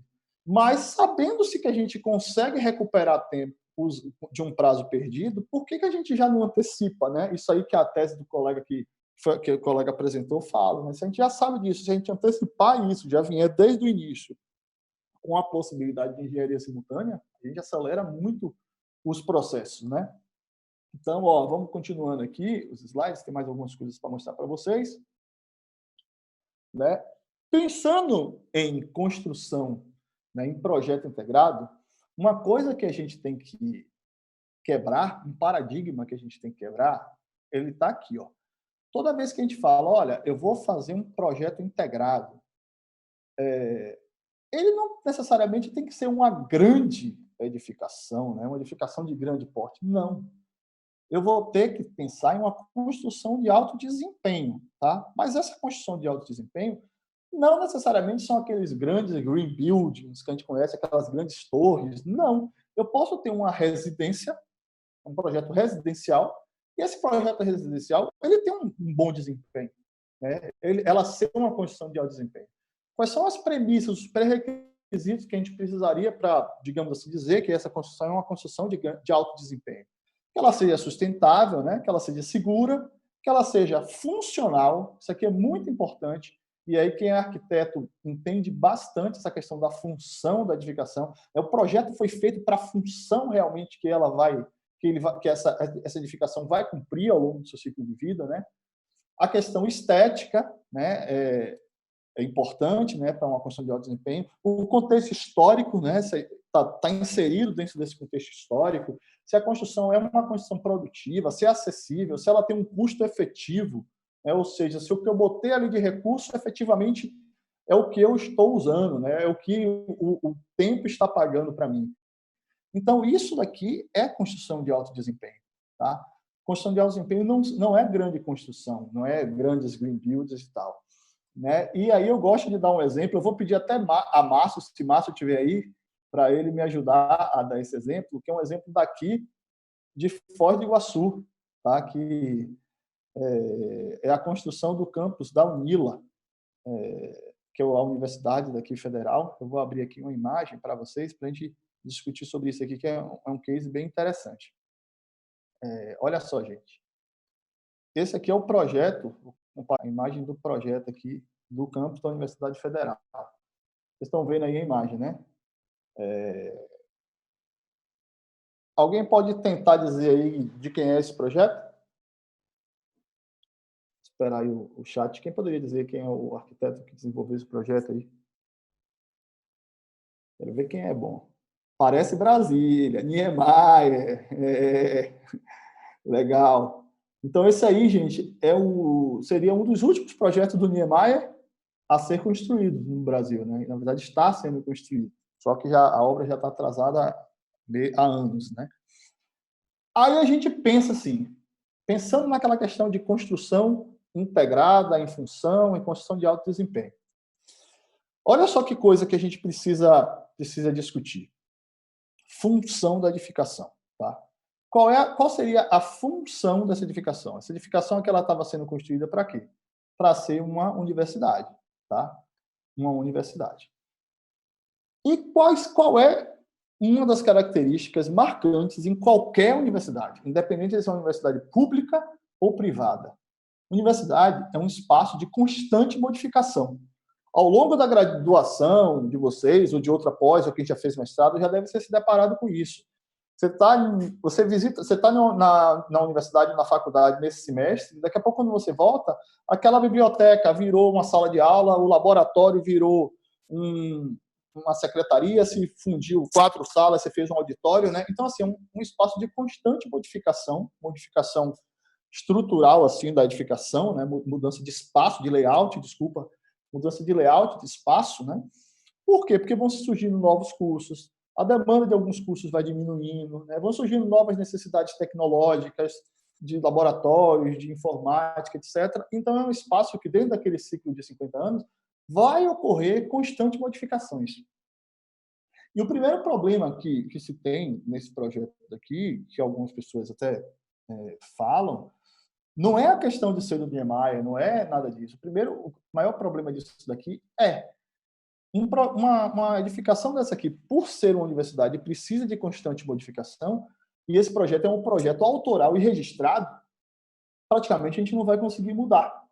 Não vai conseguir se mudar praticamente nada, né? Pouca coisa, assim, de um layout ou outro vai se conseguir mudar dentro ali do ciclo de vida. Então, é um projeto, né?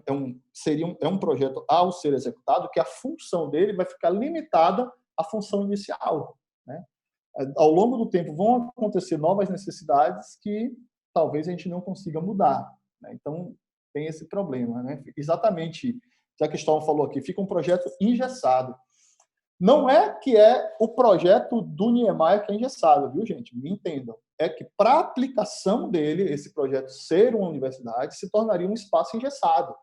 Talvez, se fosse para uma outra coisa, é um centro administrativo, né? É alguma outra função, que é uma função mais engessada, que não precisa de mudanças ao longo do tempo, caberia perfeitamente, né? Então, a gente tem que, quem é arquiteto, né, principalmente tem essa visão mais clara, né, da função, né? Toda edificação tem que ter uma função ao longo do tempo. O Joel aqui deu um depoimento, ele botou para mim reservadamente, ele perguntou, eu tive um cliente que não tem como fazer construção integrada com eles. Eles mudam o projeto muito durante o andamento da obra.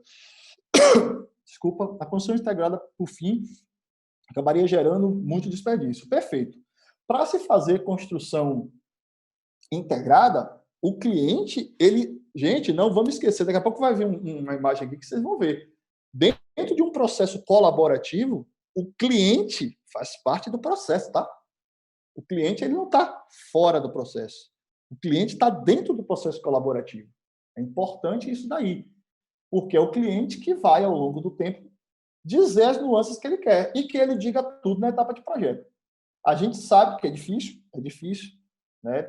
Principalmente quando o cliente tem muitos sonhos e tal, e muitas necessidades, mas a gente tem que, aos poucos, tentar, digamos assim, trazer essa cultura para os nossos clientes de projetos, né? Tanto de projetos arquitetônicos, de engenharia, de instalações, de estrutura, o que for, que, olha, a hora de discutir é essa hora agora aqui, né? Muito bem, Joel, os stakeholders, né, têm que trabalhar dentro de uma mesma linha, de um mesmo objetivo, né, que é trabalhar de forma colaborativa. Apenas para fechar aqui esse caso da Unila, eu vou mostrar para vocês, infelizmente, o que aconteceu com esse projeto aí, e aí eu vou pedir ao Márcio, não sei se o Márcio estava um período estudando lá, não sei se ele ainda continua, Márcio, para ele, se ele tem mais algum depoimento sobre esse projeto, para ele falar para a gente. Olha só o que aconteceu, infelizmente, né? Como acontece muitas vezes em algumas obras aqui no Brasil. A construtora, ela foi... Deixa eu compartilhar aqui, a imagem está meio ruimzinha, mas dá para ver. Olha aqui, o projeto está nessa fase aí.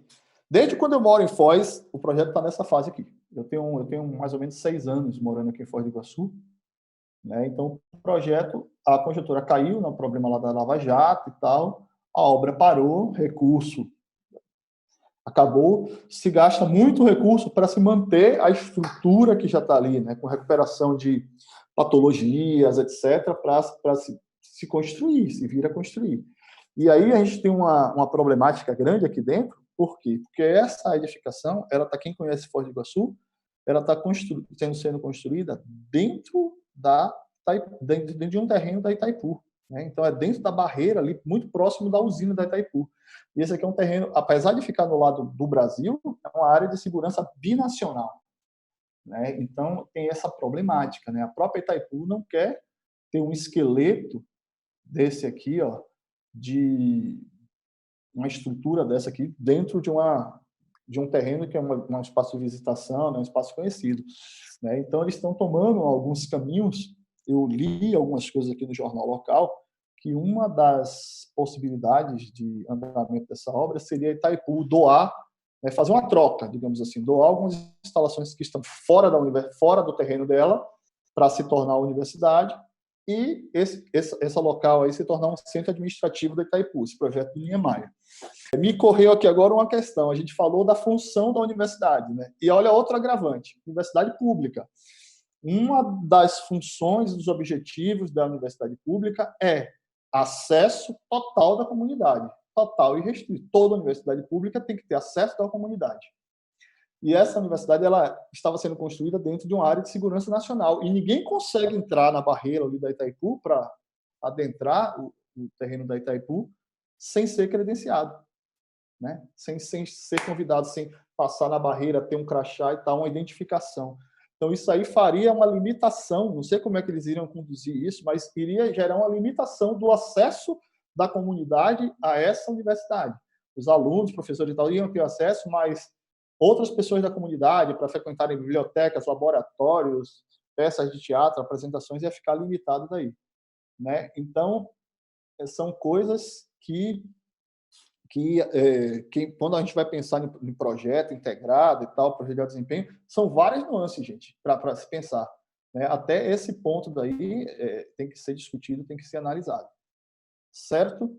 Dando um prosseguimento aqui, eu gosto muito desse gráfico daqui, dessa parte, por quê? Olha só, eu tenho uma visão do BIM, assim, até caminhando, dando aula aí pelo INBEC e outras instituições pelo Brasil. O que é que eu percebo? Tá? Eu quero ver se vocês concordam ou não comigo. Tá? A gente tem possibilidade hoje, com o BIM, dentro de pensar em ciclo de vida da edificação, de estar atuando aqui, basicamente, nesses 4 momentos aqui da obra. Tá? A parte aqui de planejamento, né, e projeto, digamos assim, a parte de planejamento e projeto, né, que seria efetivamente levantar quantitativo, propor soluções, etc. A parte de design, de projeto em si, a parte de construção e a parte de operação. Tá? Eu percebo, assim, conversando com outros profissionais que trabalham na área e tal, que aqui no meio a gente pode traçar uma linha assim, ó. Opa, nossa, que linha, gente. Aqui no meio a gente pode traçar uma linha, tá? Deixa eu pegar aqui uma linhazinha mais... Pronto, aqui assim. E eu identifico que... Aí eu vou pedir a opinião de vocês. Esses 2 pontos aqui para gente, que é essa etapa aqui e essa etapa, é algo que a gente já faz muito bem com o BIM. Tá? A gente já consegue projetar bacana com BIM, parte 3D, 4D, fazer planejamento, né? 5D, orçamento, né? Essa etapa de, digamos assim, BIM de escritório, que a gente chama, ela está muito bem resolvida, muito bem já desenvolvida aqui no Brasil por vários e vários profissionais. Talvez hoje o grande desafio do BIM é trazer o BIM para a construção, tá? Como eu levar essa informação para o canteiro de obra e tirar um benefício dela, né? Como eu efetivamente aumentar minha produtividade de canteiro usando ferramentas BIM dentro do canteiro, aplicar isso no canteiro e aplicar na operação do empreendimento, né? As informações, gente, que a gente usou aqui, né, na etapa de planejamento, projeto e tal, elas não devem ser perdidas depois que a gente construi, né? Então, isso aí, a gente tem que ver como a gente traz o BIM para a construção, tá? Existe que legal, Tayane. A Tayane falou que a pesquisa dela de mestrado está indo nessa linha, o BIM na construção. Muito legal, muito legal. É um caminho aí a ser seguido que talvez seja a mina de ouro ainda do BIM, que ainda não trouxe, né, para a gente esse cenário aqui no Brasil de forma muito forte. Eu conheço os trabalhos de algumas empresas, e aí eu destaco, quem não conhece aí, que quiser anotar para pesquisar depois, tem uma empresa em Curitiba, não sei se tem alguém de Curitiba aqui na sala, que chama Campestrini Tecnologia, que é do Tiago. Esse Tiago, ele foi colega meu no mestrado, né, que eles fazem exatamente, além dessa parte, digamos assim, de BIM em escritório, ele tem soluções para BIM na obra, né? Eles fazem estudos de produtividade, etc. Tem alguns dados bem interessantes, né? Dentro dos estudos que eu já vi uma vez, ele me mostrando, olha que interessante, gente.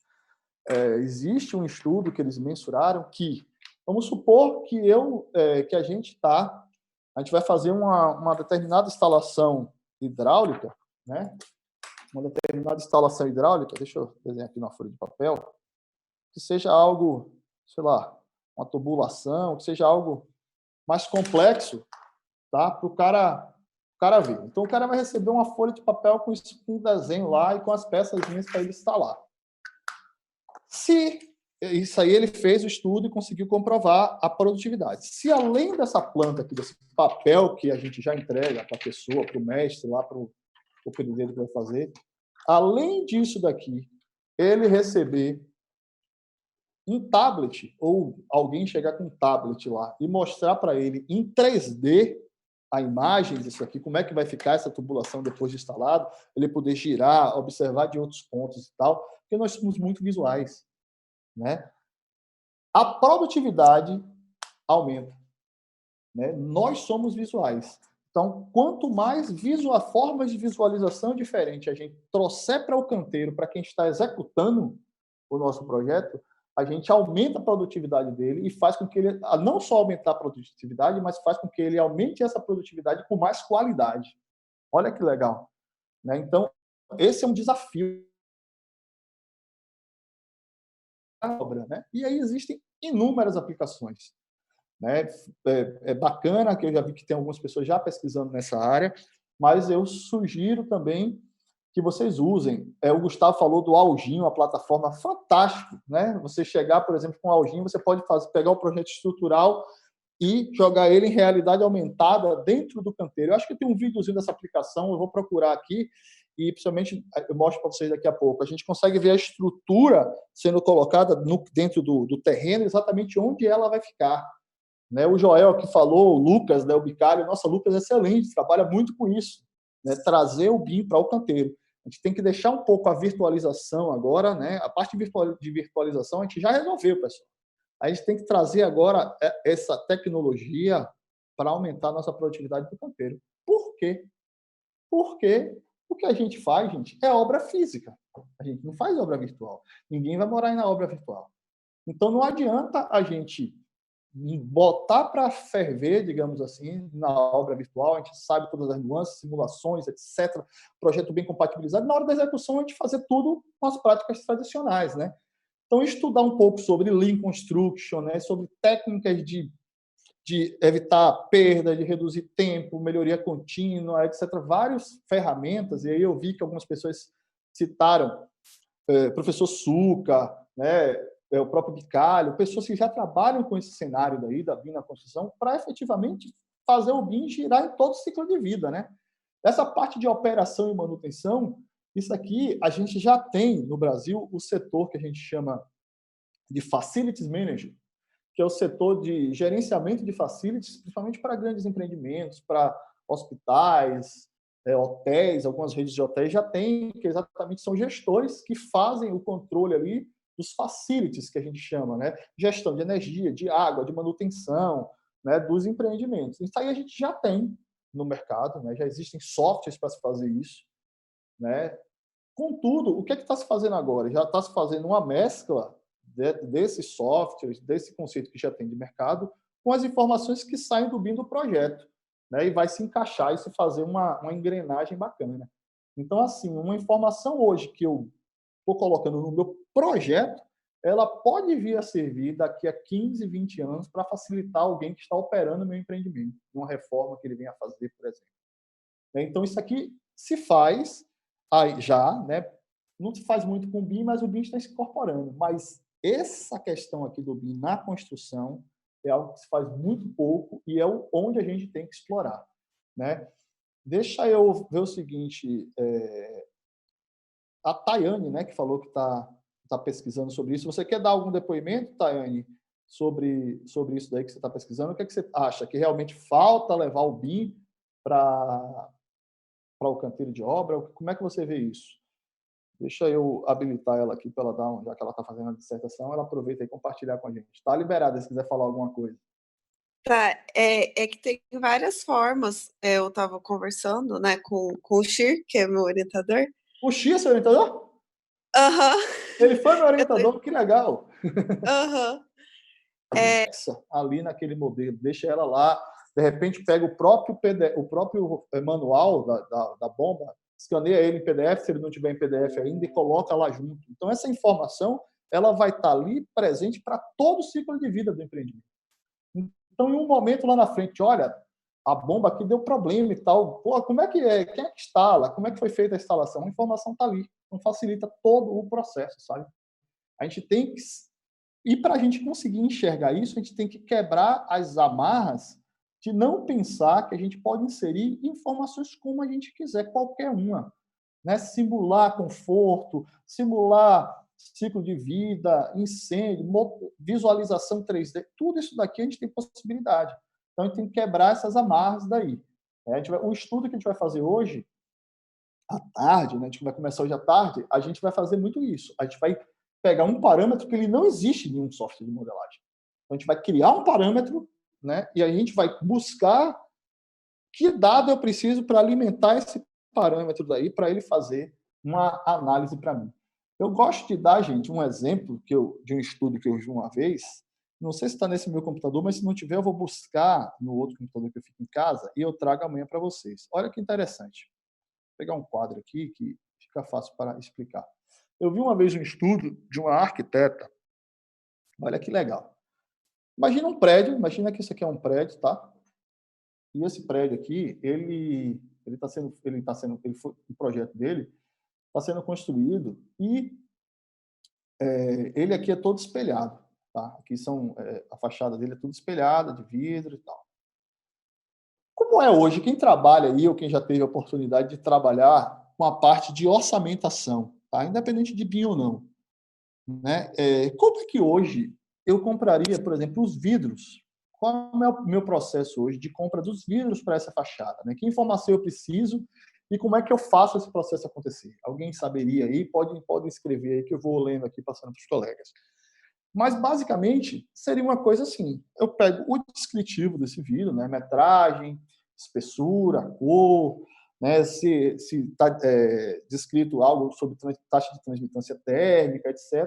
E vou no mercado fazer um orçamento, 2, 3, 4 orçamentos ali, para ver o preço, né? Então, eu pego, basicamente, a questão especificações técnicas, né? Como o próprio Gustavo falou, né? E o fator de definição sempre vai ser o preço. É o fator que define, né? Exatamente, Lilian. Uma das opções seria ver essa orientação solar. Esse trabalho que eu vi dessa colega arquiteta, ela fez exatamente isso, gente. Como esse prédio ele foi feito o modelo BIM, sabe o bichinho da curiosidade bateu na cabeça dela e falou assim, pô, será que é tão simples assim? Eu só preciso de especificações técnicas, preço, só sai fazer. Ela pegou esse modelo, georreferenciou exatamente no terreno onde ia ser construído, né? Isso a gente faz facinho, e fez estudo de percurso, aqui é o sol, tá? Esse desenho horrível aqui, tá? Fez estudo de percurso solar, sabe? Várias estações do ano, estudou área de sombreamento com os prédios vizinhos, né? Árvores, o que é que tinha no entorno dali, fez um estudo do entorno e um estudo do percurso solar ali dentro das estações do ano para perceber isso, uma simulação, Gustavo, como ela colocou.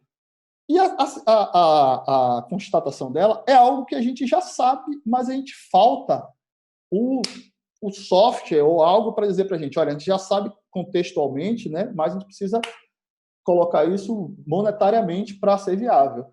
E ela constatou o seguinte, como o sol não bate em todas as fachadas da mesma forma, então eu tenho pontos da fachada, por exemplo, deixa eu pegar aqui com isso aqui, fica melhor, eu tenho pontos da fachada que eu posso ter um vidro com uma especificação, né?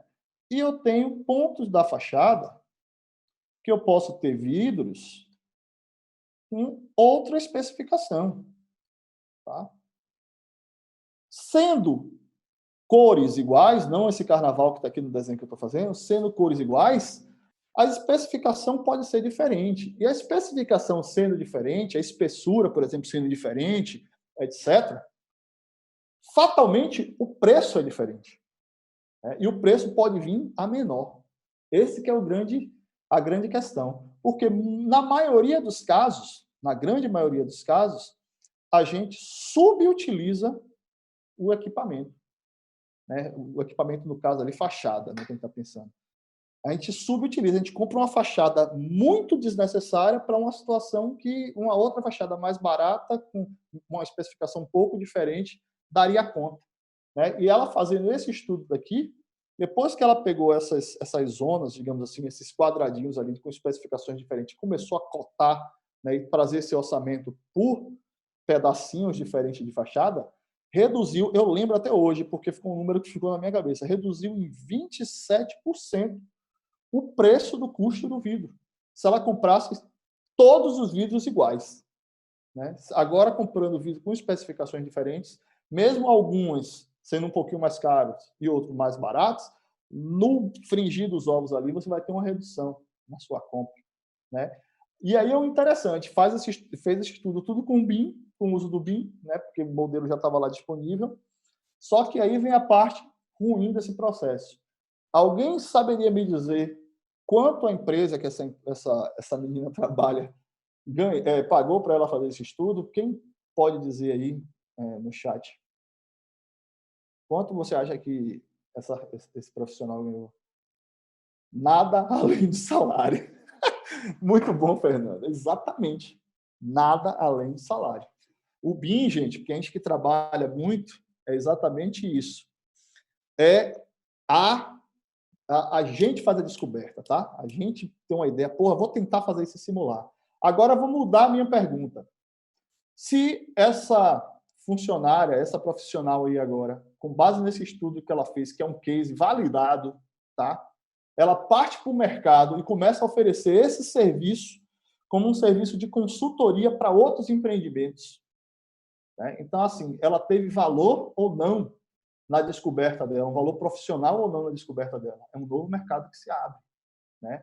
E aí ela pode cobrar de diversas formas. Uma da possibilidade de se cobrar um serviço desse, que é bem comum, por exemplo, quanto você vai gastar de vidro aí, meu amigo, no seu prédio? Vou gastar 300 mil. Beleza, eu vou lhe cobrar, eu vou fazer uma consultoria e vou lhe mostrar que você não precisa gastar 300 mil. E quanto é que você vai me pagar? Você vai me pagar 10 mil e vai me pagar um percentual do que eu conseguir reduzir. Aí você vai lá e consegue reduzir, sei lá, 30% da compra de vidro do cara. Aí o cara vai lhe dar 10 mil, o cara economizou 90 mil, e desses 90 mil, o cara ainda vai lhe dar um percentual. Meu amigo, não tem quem não faça isso. Por quê? Porque ele está pagando o profissional não com outro investimento, mas ele está tirando do próprio dinheiro que ele já tem alocado para aquilo ali, né? E ele acaba tendo economia, né? Então, assim, existem inúmeros mercados que podem ser criados com base em simulações, com base nisso daí. Basta a gente ter um pouco de criatividade, se debruçar em ferramentas BIM e analisar o que a gente chama de dores, né? Entender quais são as dores de um gestor, a dor de um projetista, onde é que está um gargalo, né? Esse termo se usa muito em marketing, tal. Onde é que está um gargalo para a gente tentar funilar isso aí e oferecer um serviço que acabe com essa dor, né? Que feche esse gargalo, feche essa torneira. E quem faz isso se torna diferencial no mercado, viu, gente? Então, vale muito a pena ficar atento a essas possibilidades, né? Deixa eu ver, tem um comentário aqui de alguém. Deixa eu ver aqui. Nicho não muito... aliás, falou, nicho não muito valorizado no mercado ainda. O pessoal não quer pagar pela consultoria, já estando pagando um arquiteto para o projeto. Exatamente, né? Tem esse porém. O mercado, muitas vezes, não absorve esses serviços ainda, né? Porque o cara pensa, eu já estou pagando um arquiteto, por que eu vou pagar uma consultoria para fazer isso, né? Mas, assim, isso aí é um entrave de mercado, né? Sempre vai ter uma resistência inicial, mas a partir do momento que você começa a se projetar e ter seu nome no mercado, você é destaque, né? Eu lembro que tem uma professora, esqueci o nome dela agora, ela tem uma empresa em São Paulo, que é a pessoa de acústica no Brasil.